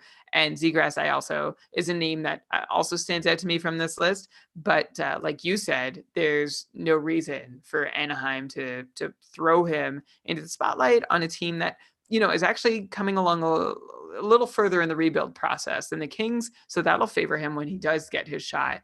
But just don't know that it'll be this year. Okay. Victor, we've been through Vegas's list, but now we got to go to Victor's list. And again, if you're in a dynasty league, like this is invaluable stuff to consider to know not just how a player is going to do. We're not just talking about them being ready for their Calder season. We're talking about how their whole career might look. Of course, the sooner they produce, the better, and that gives prospects some extra value to your roster. But this is so far a ton of juicy info about what to expect from all these guys as pros. Now, let's get to the list that I am much more interested in, Victor, which is your likelihood of winning the Calder Trophy rankings. I'm going to let you give the headline here for who is at the top of your list. Victor's favorite to win the Calder Trophy in 2021 is, drum roll. Oh, that was probably really annoying for anyone listening, so just say it. Kirill Kaprizov is who I'm taking. We already mentioned all the reasons why I think there's a great situation opportunity. He's older. Yeah, I like Kaprizov. I know that Elon agrees with me. And I think that that's decent odds for a guy who's pretty likely. Okay, so Kirill Kaprizov listed as the third most likely in Vegas. You've got him number 1. And for all the reasons we discussed, I agree with you. Your number 2, though, does not have odds listed on him. So we're already into Victor going off the board territory. Victor, who is Juuso Valimaki and why is he your second Calder favorite this year? I was going to say Juuso Valimaki is the future Calder winner. No, I'm just kidding. Maybe. I think there's a good chance. So I'm surprised he didn't have odds because Valimaki is a guy who's had hype. he was drafted fairly high back in 2017, 16th overall. And he's actually already played in the NHL. He played in 18-19. He had 24 games, didn't put up a ton of points, but he also didn't really have a whole big opportunity. He was playing bottom pairing, sitting in the press box, and then went back to Stockton and got in more games. And then he was about to play last season, and he tore his ACL in training camp. So that was really devastating. And he's been playing since the Europe leagues have been playing. He's been over in the Liga, and he's a point per game player in the Liga with good opportunity to run the power play and showing what he can do. And just as you were mentioning about equivalencies, Brian, the Liga is not a high scoring league. It's a very low scoring league. So to be a point per game as a defenseman in the Liga is ridiculous. So he is very good, and he is very ready to jump in and play top minutes in the NHL. Now, was he going to get that opportunity? Of course, we do not know the answer to that. I think that it's very likely that an opportunity is there for him. I mean, Calgary doesn't have, they have some pretty good defensemen. Giordano's been slowing down quite a bit. And actually, Dauber says that that's a pretty good comparable for Valimaki. And so he's got some pretty good upside. And if he gets the opportunity, which I think he's not going to come in like Quinn Hughes. I don't think he's that good. He's not that high level. But if he gets the opportunity, they kind of ease him in probably, and he can get the defensive assignments. And if he gets a run at the top power play, I think he's going to be similar to Hughes in that way, that he might not let it go once he gets there, because I think he can be pretty dynamic, and he certainly can rack up points with that pretty talented Calgary power play. So I think the situation is pretty good for him, and I would definitely like him better than a lot of these other guys in terms of the odds. So yeah, Valimaki is up there. It's so nice to hear you say that Valimaki is someone who can just come in and take over, which is refreshing after our discussions about Bowen Byram and Evan Bouchard. Valimaki, you're right, I made the case for Giordano staying the top power play quarterback, and it was have to needle Elon, but also I always sort of give a little extra weight to the incumbent. But if Valimaki is as good as you say he is, then it's not going to take a whole lot to knock off Giordano. And there's nobody else really in the running to take on that big offensive role in Calgary. So I am very excited to see if Valimaki at age 22 can make the jump into the NHL, not just into the NHL, but to be a consistently point producing defenseman. That top power play has enough playmakers and scorers on it for the quarterback to just be able to pick up points. And I'm not worried about someone like Noah Hannafin taking that role instead of Valimaki. So I think a lot of this depends on how ready Giordano is to be able to hang on to this role for dear life, even though he kind of already lost it last season, and whether the Flames are ready to move on from him, or at least going to start with him back there. If there were a longer preseason, or any preseason this year, that would definitely be one of the storylines I'd be looking at. But Valimaki seems to me like a really great impact rookie that you could probably draft as a flyer later on in your drafts. And then if he doesn't work out, you just drop him real quick if it seems to be Giordano flourishing on that top power play. Okay, so Kaprizov, Valimaki. Then I'm going to keep going. You have Sorokin at number 3, Shesterkin at number 4. And you mentioned why you have Sorokin over Shesterkin already, so we're not going to revisit that. And then at number 5, you have somebody else missing from the odds makers list, drafted by, oh my God, Minnesota. Yeah. Drafted by the Wild, who suddenly, with Fiala, Kaprizov, and Marco Rossi, seem like they're doing pretty well in some respects and just still terrible in others. But Marco Rossi is a guy who a lot of people said just fell so much further than he deserved to fall in the drafts. There was talk that he would have even been a good 3rd pick for Ottawa instead of Stützle. So Victor, everyone's super high on Marco Rossi. You are too, as being a legit Calder candidate. I am. It was criminal that he fell to 9th overall, quite honestly. I mean, I know that in fantasy we talk about him being, maybe the 3rd or 4th best player in this draft, and I think in real life too, he makes a lot of sense. I think obviously the knock is that he's 5'9" and that he can't play those tough minutes, but I don't. There's a lot of people that argue that point. I don't believe that that's going to be the case. He's very strong. He's not one of these guys that gets pushed off. His legs are huge, and he is very physical, even though he's smaller, and he doesn't get pushed around. So that'd be a concern if he did get pushed around. And maybe he doesn't play down the middle, but I still think he could. But if you're just looking at his equivalency, he is extremely high. I mean, his comparables are guys like Eric Lindros, Daniel Briere, Dale Hawerchuk, who we mentioned won the Calder way back when, Pierre Turgeon, Brian Rolston. These are guys that were very, very good. And I think that when you look at the equivalency, he looks most like Eric Lindros, who, you remember, the only reason he wasn't in the NHL in his first season is because he held out and didn't want to sign with the Nordiques, but he would have been right there in the NHL. And there's no reason to think really that Rossi can't step right into the NHL, even though he was drafted 9th overall. Realistically, he should have been 3rd or 4th. And so don't just look at his draft position and say, well, how's he going to get a chance? He very well could. And of course, it's also possible that he won't. So that's part of the reason why he's a little bit lower. But I think that if he gets the opportunity, he can certainly work his way up to the 1C. And I think that if you just look at like talent level, there's no one that has a higher upside than him to be the first line center in Minnesota. And that doesn't mean he's going to be it. It doesn't mean he achieves that, but it's certainly possible. And if he does get to play with Fiala and Kaprizov, well, then they could all make beautiful magic together, and we could stop thinking about Minnesota not being able to score, because they will score a lot. I'm just drooling at the prospect of that. Of course, it leaves Zach Parise for the rest of the Wild lineup, but man, we're talking about how Fiala has possibly no one to really play with, and Kaprizov possibly has no one, and Rossi, if he could just slide in there, then everybody has someone to play with all of a sudden. That would be great. You mentioned his equivalency was really high, which I think is a big accomplishment considering that he's in the OHL, which you said was in the lower rated equivalency leagues.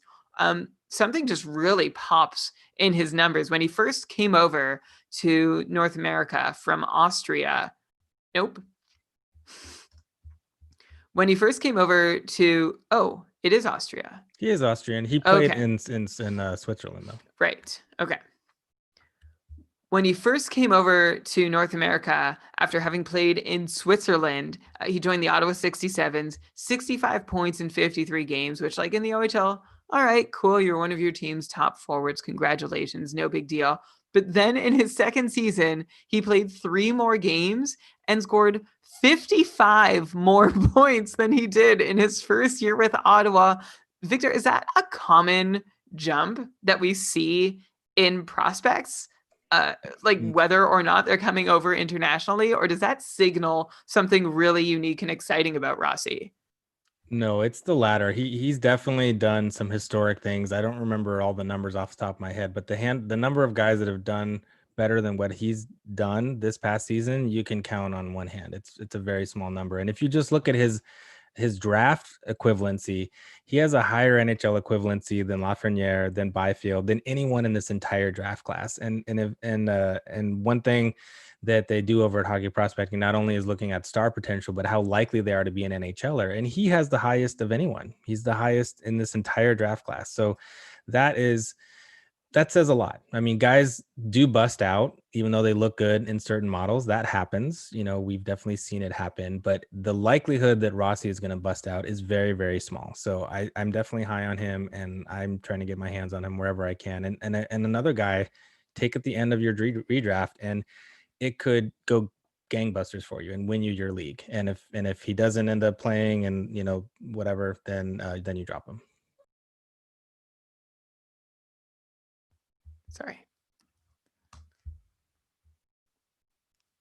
Okay, yeah, that really says something that you are ranking Rossi not just 5th on this Calder list, but ahead of anybody else from his draft class. You've got Lafreniere at 6th, and at 7th, you've got someone who was on our radars last year as being a potential Calder candidate, but didn't end up seeing a whole lot of time in the NHL, not enough to take him out of contention. He saw 20 games. This is Barrett Hayton, who had 4 points in the 20 games he played with Arizona, and then he played some of the play-in games too. Not very impactful, but also didn't have a huge role offered to him. Now he's 20 years old. He was drafted back 5th overall in 2018 by the Coyotes. Is this the year? I mean, you're saying, I guess, that this is a year Barrett Hayton could take a big step forward. Yeah, this is a guy that I have high, mainly because he's older and he has a great opportunity in Arizona to be the top line center But, what is that top line center really going to be able to do in Arizona? Is it really going to be able to hit a super high ceiling? I don't know. I'm not super confident in him having a high upside. I think his upside is closer to like a 60, 70 point guy at, maxing out, which isn't super high, but he also is good two-way. Internationally, he's been fantastic. And so when you put him against his peers and as he develops, he's shown very well. So I like that. And I think that, who's going to be the top line center ahead of him? I mean, maybe Dvorak, maybe some other guys, but realistically, it certainly could be him as early as this season. And if that is the case, he's going to get a lot of minutes and he could get, he'll get all the opportunities. And if they can learn how to score, then, he might be a decent option. So for him, it's not necessarily individually I like him as much as some of these other guys, but he has a great opportunity and he's a bit older, which is certainly going to help him. And that situation in Arizona could be decent for him. He's an interesting guy in that he was drafted in 2018 after his second year in the OHL, played a third year in the OHL after that. And then we really haven't seen much of him over the last year. Like there's not a lot of recent stuff. He played, like I said, there's 20 games in the NHL, only 5 AHL games last season. Of course, had a great World Junior Tournament in Canada, scoring some key goals while like with one arm. I can't remember exactly what the injury was, but really came through as captain of that team. But again, we just haven't seen a lot of him in the last year. Usually you just get more excited from seeing more and more and more from these guys as they get closer to the NHL, but that hasn't been the case for Hayton. Is that any reason to be concerned, Victor? Yeah, I think so. I mean, like I said, I don't think like in a dynasty league, I don't have him super high. It's mostly about opportunity for him. And this is a debate we have often in dynasty. Is like, do you want the guy who has the clear opportunity and maybe a lower ceiling, or do you want the guy that has a high ceiling but he may be blocked? And that's just a philosophical, question that you have to answer for yourself. And all of us have different opinions. I tend towards the super high upside guys, but in certain situations, you can't have all those guys either. You have to have sort of a mix of both of them. And so that's part of the reason why I have Hayton here, because I think the opportunity is good, even though, there's concerns about what's, what did he do this year? What can he do in the future? I don't know. There's definitely some questions there, but in terms of could it go really well and could he end up on that ballot? I think there's a decent chance. Okay, so you have Hayton ranked 7th amongst Calder candidates here. Interesting piece, by the way. We're at 7.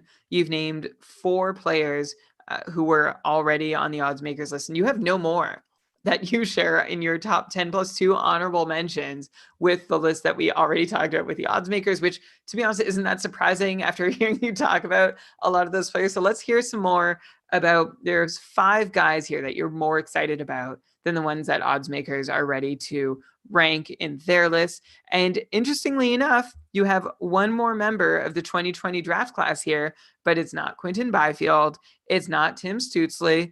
It's actually the guy who was taken right after Marco Rossi, Cole Perfetti, drafted 10th overall by Winnipeg. I mentioned Barrett Hayton doesn't have a lot to go on in recent history. Cole Perfetti has nothing to go on, really. Like, he hasn't played in any major junior league. He hasn't been part of a lengthy development program, hasn't been to college. This is just a young guy coming in. Oh, I guess he played 1 year in the OHL. Sorry, and this would have been his second year. He played 2. He played 2 years in the OHL. Oh, I'm just gonna do that all again. I don't know why I missed that.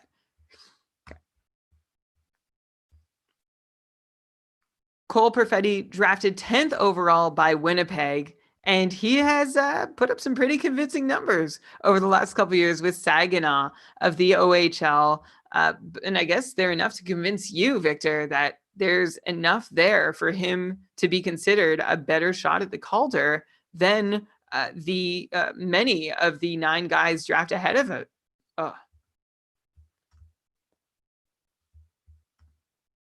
Than many of the 9 guys drafted ahead of him. Yeah, I like Perfetti, and quite honestly, he might be a bit higher if it weren't a little bit. The situation is interesting for him in Winnipeg, right? So he signed, and it looks like he is going to get a shot, which it certainly looks by his equivalency that he probably should. But of course, they have Scheifele, they have now Stastny for his second turn. So it's unlikely that Perfetti is going to get a great opportunity. I mean, if he sticks in the bottom 6 and has a 40-point season, that would probably be a success. But it's possible that he does more, and so I do like him, and maybe he turns it on and shows really well. His top equivalency is Matt Barzal, and so he looks a bit like Barzal in the model. And of course, we know what Barzal did in his rookie season, so it's very possible that he has a strong showing like that. But of course, I don't know that the opportunity is going to be there for him. But if he does happen to be a 2C with those great wingers that they have in Winnipeg, then yeah, he could for sure rocket to the top of the list. So he's at 8 because there's a lot of questions there, but he certainly is good enough, I think, to earn the opportunity, and it's just a matter of whether he can get it or not. So that's why Perfetti is at 8.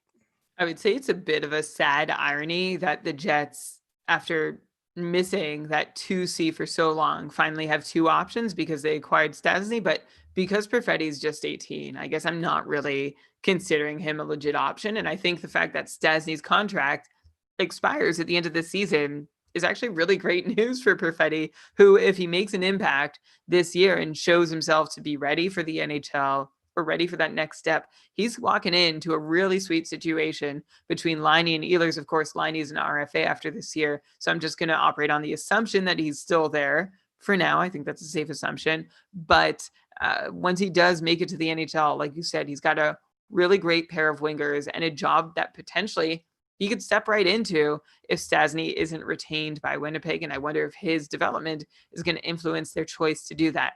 All right, number 9 on your list is a guy we've been talking about for a couple years in New Jersey, where it's just like, can somebody please just step up and quarterback a freaking power play here? We've had Will Butcher. We've had Damon Severson.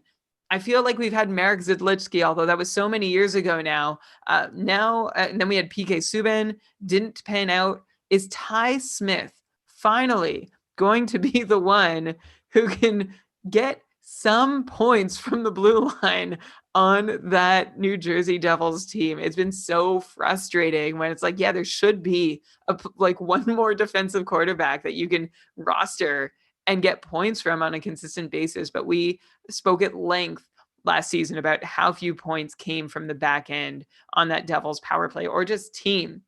So finally, Ty Smith, we've been waiting for him to come along and waiting and waiting and waiting. Is he ready, Victor? Is he going to be the power play quarterback in New Jersey worth drafting? I think so. I think New Jersey certainly hopes so. He was actually cut last year in camp, which looked like he was going to make it. So it was a bit of surprising. We did think last season he had a good shot, but it wasn't a bad thing for him to spend his 4th season in Spokane for the WHL. And he had some things to work on. He definitely has some defensive warts and some positioning issues. And so that has gotten a lot better. We know he can put up points. He can put up a lot of points. In fact, if you want to go look at Twitter, some of the things that he's done, he's amazing. And so that's pretty fun to see. But the question is whether he's ready to step into the Devils lineup. I don't know. He's too old now for the WHL, so he's going to turn pro. He's going to either be in the NHL or the AHL.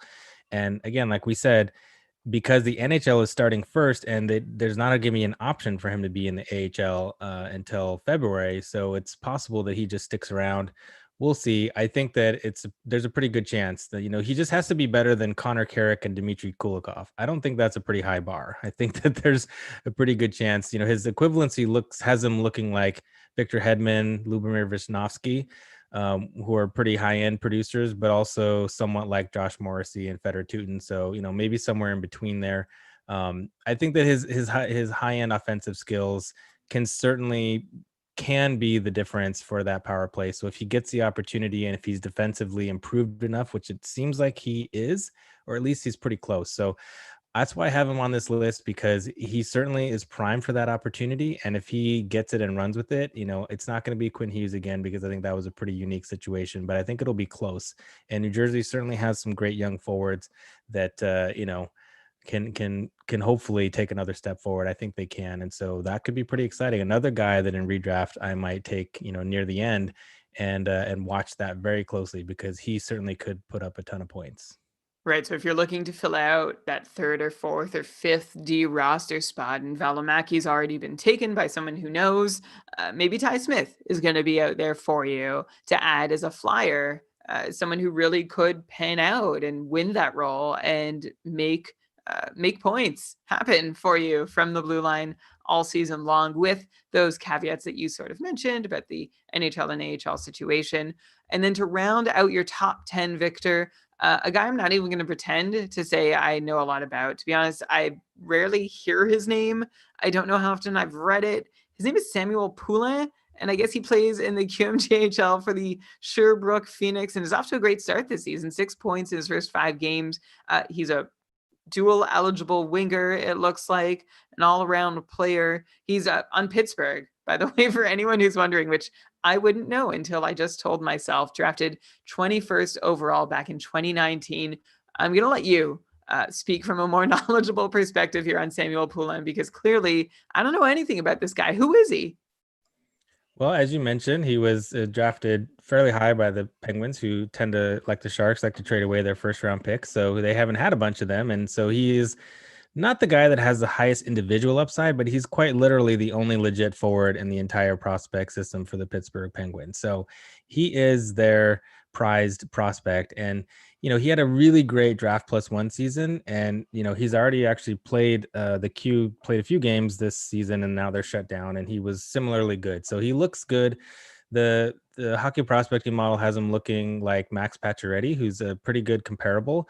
And, Pacioretty in his rookie campaign had a 27-point pace. But the thing that makes me super excited about Poulin is that, as we know, Pittsburgh has some great top end centers. And if he gets an opportunity, he's going into that top 6, and he's going to get to play with either Malkin or Crosby.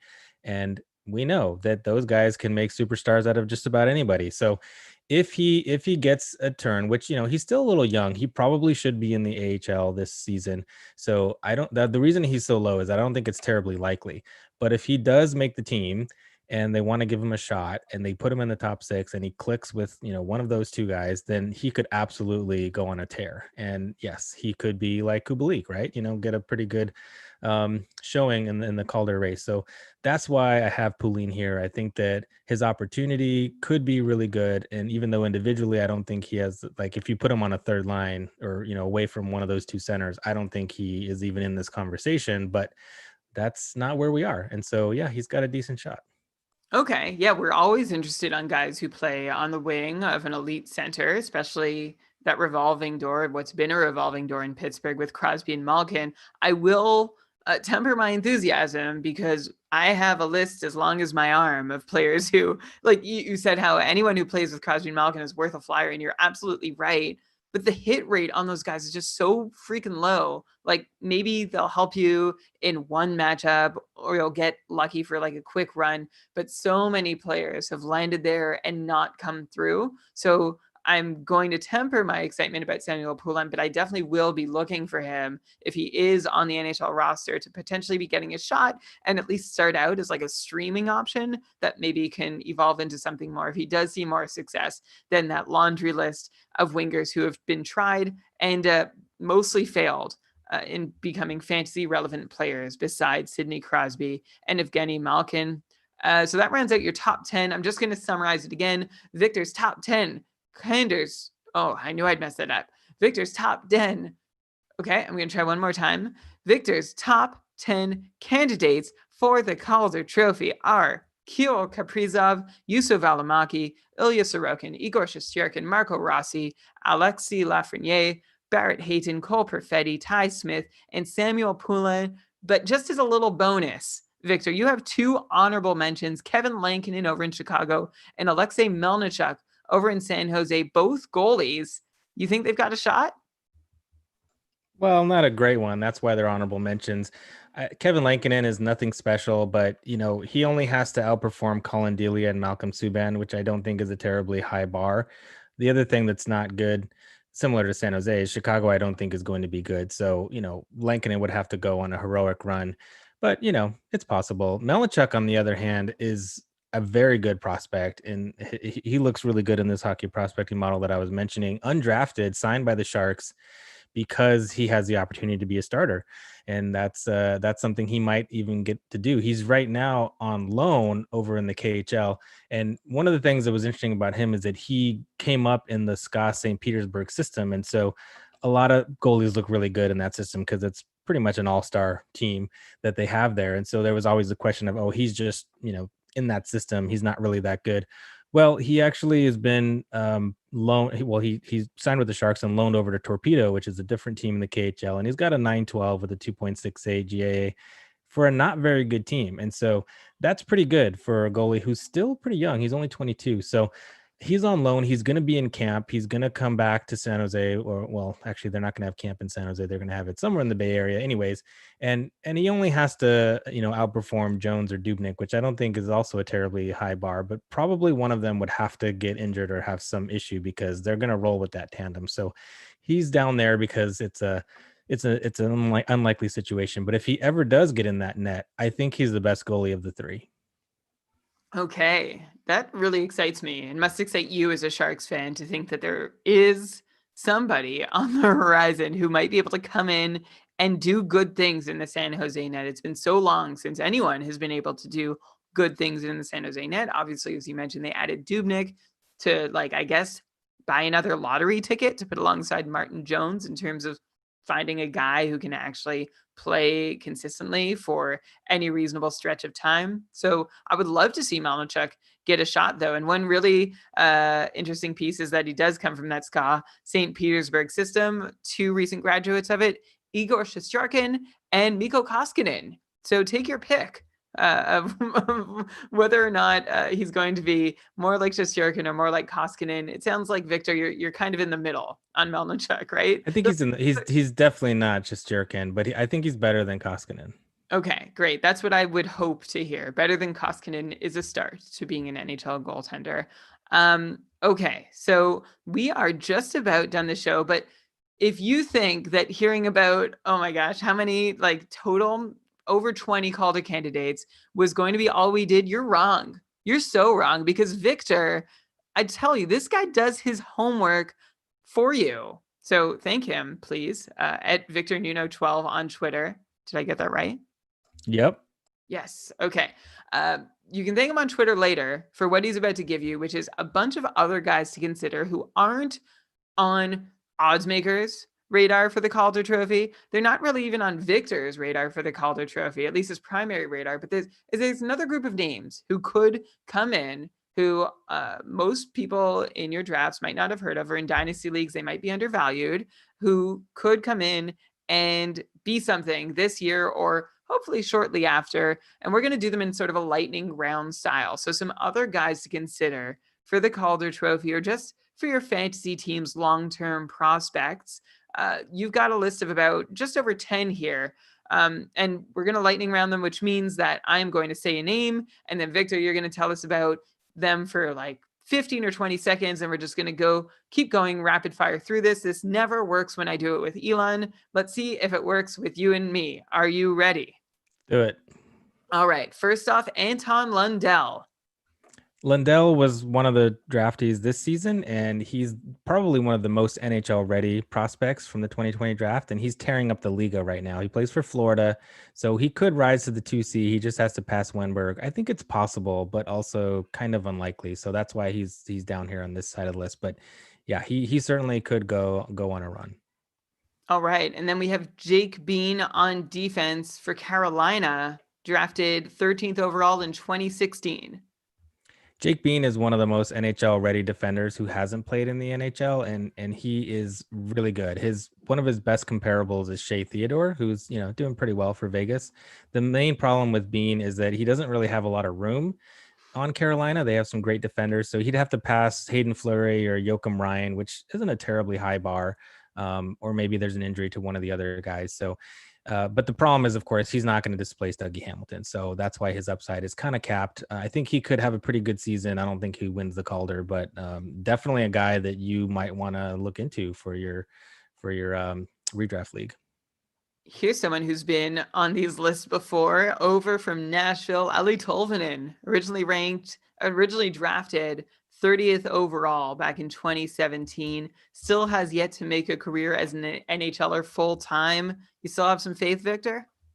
Not really, but he's a guy to kind of keep your eye on. I wouldn't even draft him, but I would watch him because he did really well in the KHL a few seasons ago, and we were all excited, and he never really did that well in the AHL. Although his last few games in the AHL this past season was pretty good, and he's got half point per game in the KHL right now for Joe Corrit. So, it's possible, and certainly Nashville could use him. So, it's not out of the realm of possible. So he's more of a watch list guy. Keep an eye on him. It's possible, but not likely. Over in the St. Louis system, we've got a 22-year-old defenseman, goes by the name of Scott Perunovich, drafted 45th overall in 2018. What about him? Perunovich is very good, and he is a guy who has won at the NCAA level. He won the Hobie Baker. He won the NCAA championship. He's a smallish guy, but he plays really smart and really well. He's got comparables to guys like Chris Letang, Brian Campbell, and Mike Green. So he's got offensive pop, but he's also good all around. So Perunovich is a guy who probably will be in the NHL this season, or maybe they put him in the A, but he's a guy who could certainly be up to a middle pairing defenseman as early as this season.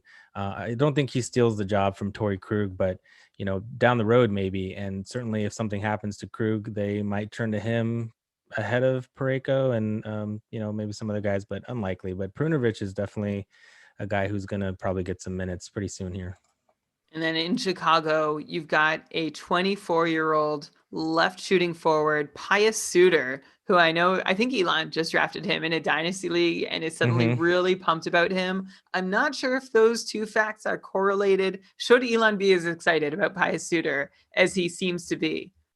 Well, I don't think so. And partly because he's a little bit smaller and not quite as good and didn't do quite as well as Dominik Kubalik in the same league, in the same situation in the past. And we saw what Kubalik did. It was pretty good. And so it's certainly possible, but is Lightning going to strike twice in Chicago for the same situation for a similar player who's not quite as good? There's so many strikes against that happening. So I don't think so, but certainly Chicago does have some decent players to play with. So, he'll probably get a pretty decent opportunity, and he's certainly been, decent in Switzerland. And so, he'll get a decent shot, but I just don't think it's terribly likely. But is a guy that you might want to add to your redraft list, because I think he'll get a top 6 shot in Chicago.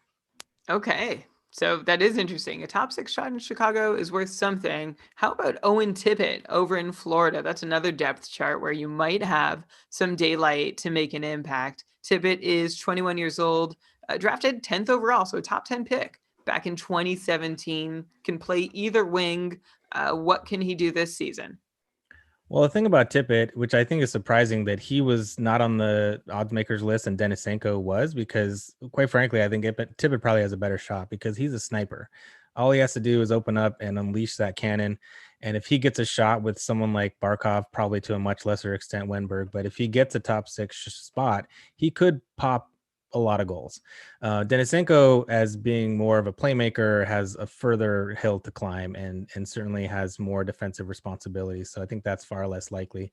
But Tippett is also pretty ready. I mean, he's been in North America. He's played in the AHL fully one season, 40 points in 46 games. That's pretty good production in the AHL. So he's ready to step into the NHL.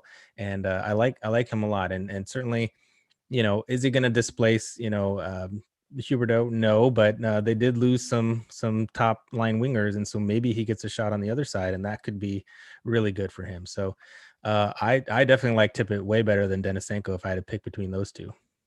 Oh, interesting. Okay, so Denisenko not even your top Florida Calder pick at the moment, or even Lundell. Like, how would you rank Lundell versus Tippett? Well, Lundell also different because he's a center, right? So he's gonna probably be a 3C and be a good two-way forward, and maybe he gets 35, 40 points, maybe 45 if things break right. But I don't think he's gonna be top power play. Tippett's skill set is such that you could put him on that top power play, and you could just line him in one spot and pass him the puck, and he could rip into the top corner. And he could do that without having to do anything else, right? He doesn't have to play a lot of defense. He doesn't have to be super responsible. So he doesn't have as far to go to be relevant. Whereas Lundell, is certainly much more ready than Denisenko, but Denisenko has a long way to go just in terms of two-way. And so I would definitely have Tippett and then Lundell and then Denisenko. Okay. Very interesting. Florida Panthers Calder power rankings. Let's go over to Washington. Here's a guy who's on the lists that, let me do that again. Let's go over to Washington. Here's a guy who's on lists of players most likely to be accidentally drafted. It's Connor McMichael, who's 19 years old, was drafted 25th overall in 2019 by the Caps. He plays center, shoots left. What more do I need to know about him? Yeah, he's been really good in the OHL, really good, and really come a long way since being drafted on the back half of the first round back in 2019, 25th overall. But, the reality is that even if he did make the Caps, he's probably not going to be in a top 6 role. So he could, and things could break really right for him, but I kind of doubt it. So that's why he's on this list. But certainly, long term, yes, he's going to be pretty exciting and a replacement for some of those top 6 forwards, but unlikely that it's going to be this year. All right. And over in Colorado, we have another Avalanche player up and coming. In fact, I remember Alex Newhook falling in his draft year. You can correct me if I'm wrong, but like he was injured and there was some concern about health or long-term ability. He was drafted 16th overall in the end by Colorado in 2019. He's 19 years old. He'll be 20 at the end of January. Plays center, 5'11", 180. Plays center, 5'11", 203 pounds. Does Alex Newhook rank at all? I mean, I guess you're saying he's at least worth considering. Well, certainly higher than some of the other guys that the odds makers had on their list, I would say. But the thing about Newhook, I think the biggest thing with him is that he was drafted out of the BCHL, which is a really low equivalency league. And, some guys that have done tremendous there have really not panned out when you've put them in other situations. And so a guy that comes to mind is like Kyle Turris, who tore up the BCHL, drafted high, and well, we've seen what he's done. He's done average at times, but generally not a super high-end guy. And then there's guys like Jamie Benn who've done pretty well. So it's really hard to tell. But the thing that's interesting about him is that he went to the NCAA and absolutely tore it up at BU. So Boston College, sorry, don't want to mistake those two, Boston College. So Newhook, yes, there was some questions about him and how that would translate, but I don't have too many questions after what he did in his first year at Boston College. Of course, we want to see more. We want to see it at the AHL level. So he's a guy who is probably not quite ready. But if he, for some reason, does make the team, and there's some pretty juicy top 6 spots available on the wing, at least, even though he's a natural center. Yeah, he could be good. So is he better than like a Tyson Jost or, I think Burakovsky's come a long way. So, he might be, he might someone who gets a shot. Dauber says he's more like Braden Point, and the hockey prospecting model has him someone like Connor Garland, probably somewhere in between. But there's certainly some pretty decent upside there with Alex Newhook. Okay, let's go on to our next. Hey, Brian, we can do the Dallas and Islanders guys as a trio each. So Robertson, Delandre, and Harley are all Dallas, and then Wallstrom, Bellows, and Hosang are all Islanders. Yeah, okay. We can just group all 3. Oh man, I'm so glad you told me that. You're doing great. You're crushing it, by the way. Thanks for. Okay. All right, let's go over to a trio of players in Dallas who are on your other guys to consider list for the Calder 2021. How about Jason Robertson, Nick's older brother? We also have Ty Dellandrea and Thomas Harley. So 3 guys here in Dallas. That's a very nice thing for Dallas to have that could make an impact. Yeah, these all 3 are very different. Robertson is a shooter who's got pretty good hockey IQ. He's not a great skater, but he shoots a lot. And so, he's kind of a bigger guy. And I think that the Stars could probably use him if he's pretty ready to step into. He's been in the AHL. So he's one of the more ready of the 3. But there's certainly some issues with his skating. So that's sort of a question. I like him. I don't think that he has the highest upside, but he certainly could get to play with some pretty decent players. Dellandrea is more of a playmaker. He's a center, and he hasn't been in the A, so he's got a little bit further to go. But he certainly, he played a little bit in the AHL, and he's now playing in the Liga. But with Seguin being out, I think there's a pretty good opportunity for Dellandrea to step in. Realistically, it's probably going to be someone else. But if for some reason he does, show pretty well, he could step in there. And he is playing over in the Liga right now. He's got 3 points in 6 games, so he's getting some professional experience. He had a trial in the A in 18-19 before going back full time to the OHL last season. So Delandria is a guy that is sort of Krejci like. He's a good playmaker, good two-way. So, maybe he takes a step and takes that role. That would be great. And he certainly has some good upside. And then Harley is just a really excellent skater, high hockey IQ. He's big.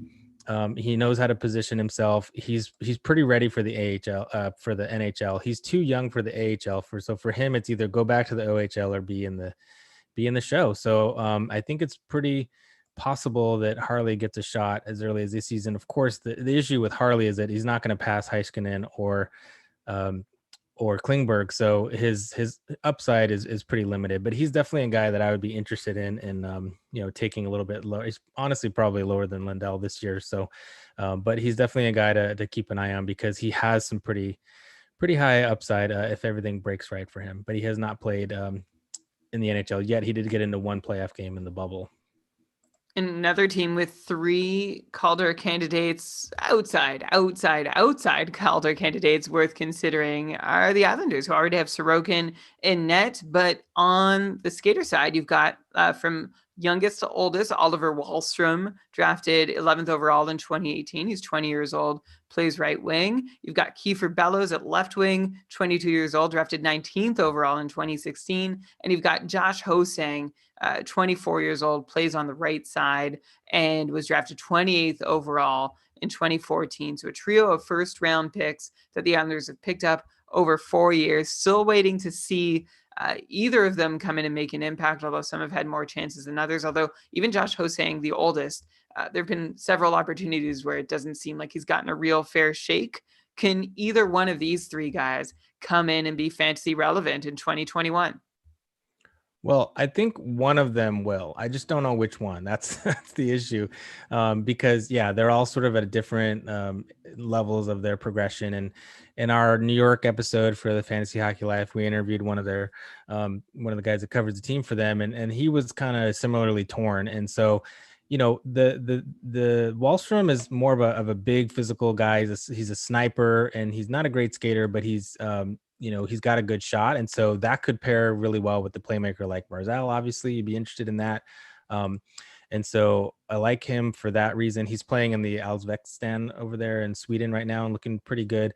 Bellows is a guy who's had 2 AHL seasons, but it wasn't great the first time. The last one was pretty good.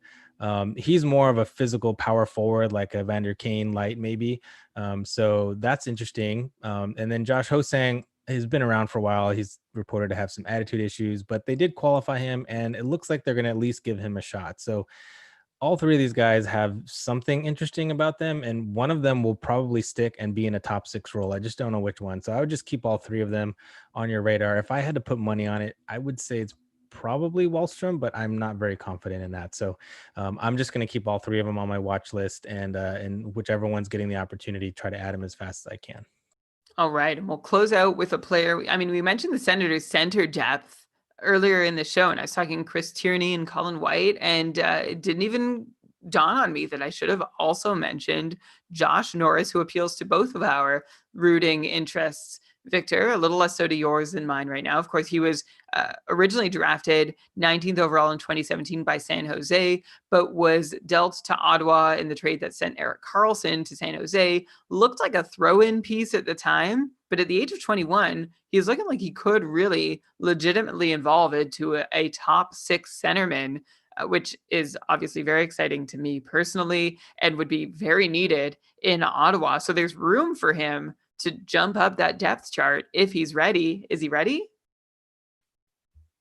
I don't think so, but it's certainly possible. And there's definitely a need in Ottawa. And he was definitely a big part of that deal. They were not going to do the deal if Josh Norris wasn't involved in that. So he was a big piece, and San Jose was okay to get rid of him for Karlsson. But I think that Norris is not a top he's not the top line center option. I had this discussion with Cam Robinson actually, because I was sort of like not sure which one of the two, but I think Logan Brown actually has probably a better shot than Josh Norris.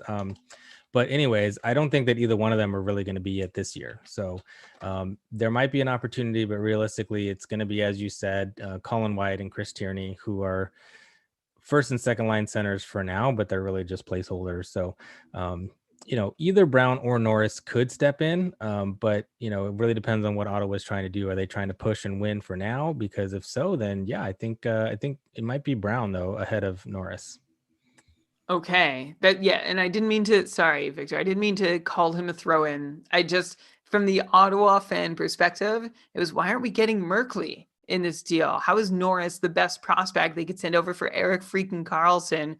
Didn't seem terribly highly esteemed at the time, but now I feel pretty good about it. So the Sharks would not have given up Merkley.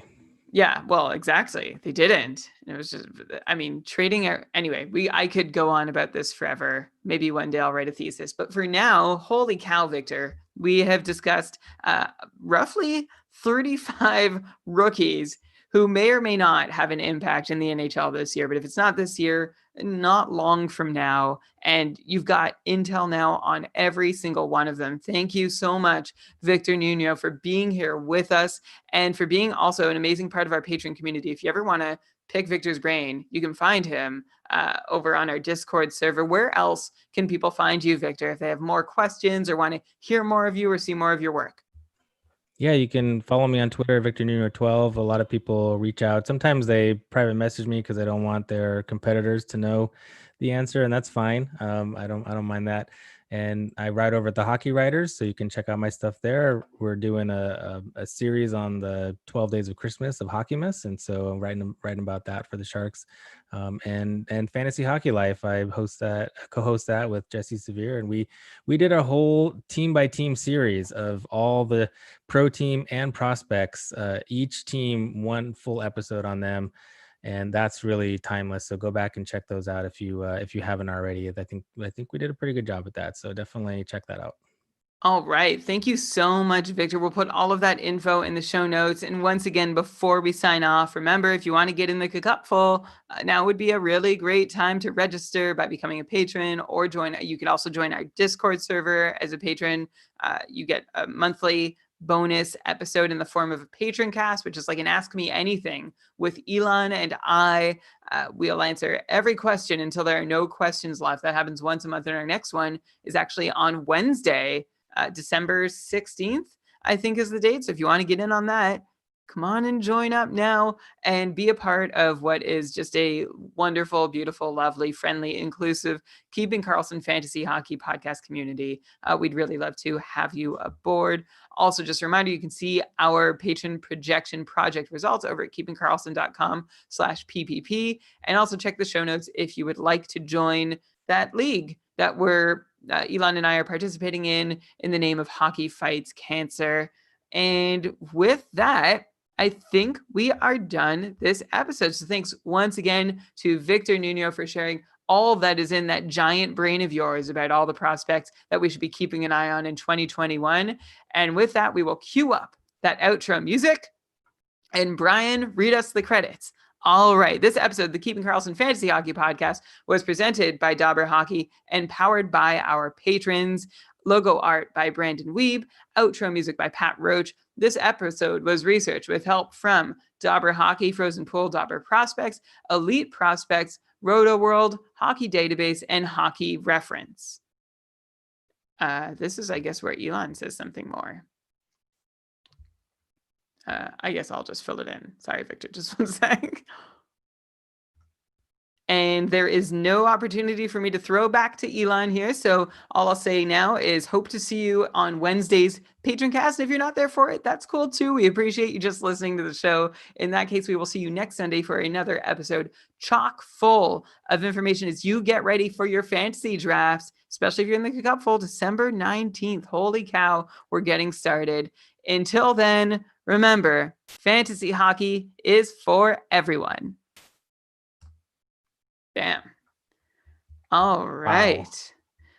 That was a lot. You You That was a really, lot. you shared so much. Oh, and I see you warned me hours ago that they're both right-handed shots while That's I was okay. We got to going it. on and on. Yeah, I'm glad we got to all the guys though, because I definitely there was a lot to talk Yeah, about. thank you. It was really ambitious, and I'm glad it was a little long, but like longer than usual. But Elon will be thrilled. Elon loves a little longer, and I am generally on team a little shorter. So this works. By the way, Patrick in the chat, no almanac this year. Sorry to break it to you, but you can check out the Patron Projection Project, which I mentioned, keepingkarlsson.com/PPP, and you'll see our crowdsourced rankings from the patron community that honestly probably on average illustrate, oh, hey, Len, probably illustrate what we would have projected anyway. So Patrick G, no almanac. With How'd it go? Sincerest apologies. No almanac, but Victor basically made an almanac on Fantasy Hockey Life. You can just go to listen to that. True, Oh, yeah. Victor, why didn't you interrupt me? Yes, that's a great thing to mention. Well, I did mention it at the end, yeah, when you asked me what to mention. So sorry, I should have I should have amplified. That's okay. It was good. How'd it go? I did hear you say it was timeless. You guys went so long. We went really long. My wife's gonna kill me. How do I end the timer, Elon? The mistake timer. Just press Control C. I'm so excited to listen to this. I want to hear about 30. I just caught the very end. I just came in. I heard like you mentioned like talked about 35 different. Oh my god, rookies. Yeah. This was exhaustive. This was are any of the rookies like 1,000 to 1 odds on that betting site? No. I did agree with you though, Elon. I like Kaprizov. So that's a good bet. 4 to 1. That's a good bet. I think he's like 2 to 1 in my brain. Yeah, and then I had a few that aren't even ranked that I would put money on. Victor, do you have another couple hours to just go over it all with Elon? I'll listen to it. I'll listen. No. I'll listen and like live stream my thoughts on Discord or something. Oh, that's a good just idea. Message me. That'd be fun. Okay. But I should probably go and relieve my wife from. All right. I'm going to stop this recording. So thanks so much, Victor. Yeah, Thanks, anytime, Victor. guys. Thanks, Brian, also for doing a show without me. Yeah, well, thank you for still being up for the edit. Sure thing. All right, take care, guys. Peace. I guess I can remove my stupid background now. How was dinner? It's delicious. Oh my god. Yeah, it was that good. So yummy. We never got from there before. We ordered like so much, just because like it's birthday dinner, we can't go out. So we just got like we have leftovers. It was fun to just have a little bit. Like we got 5 different dishes and we just sort of had like, a fun little taster menu. It's a good time. Great. That sounds so nice. We had opened a bottle of wine. Wow. I don't know if you can tell. Yeah, man. So the mistake times, I think they're all pretty. You should be. I'm gonna upload them to the folder where I just put throw my them up episodes. there. Control C, and then it creates a text file. So yeah, where do you want it? Just put it wherever you put the Audacity file. Just also put the mistake times. Just put it in the same place. Okay, it's called mistake_times.txt. Yeah, that's how I name it. Yeah. Okay. So I'll look into that, and so yeah, just send me that Audacity file. I'm going to now stop the stream. So thanks everyone for watching live. Hope it was good. Was there a lot of people in the chat room and stuff?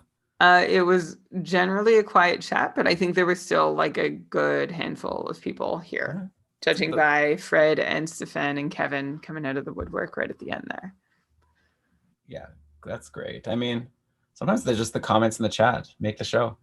Yeah. But okay, this wasn't one of those shows, but the all right. Well, we had Victor to make the show. We actually had like a mini patron cast with Victor at the start. Well, I like got the last pieces ready on my end. Okay, that's part of the show? No, it's only on YouTube. Oh, so that's why maybe you went a little late because you like the show. We started at 7:30. Oh, I see. That makes more sense. All right, so I'm going to end the stream now. Bye, everyone. Thanks for being here.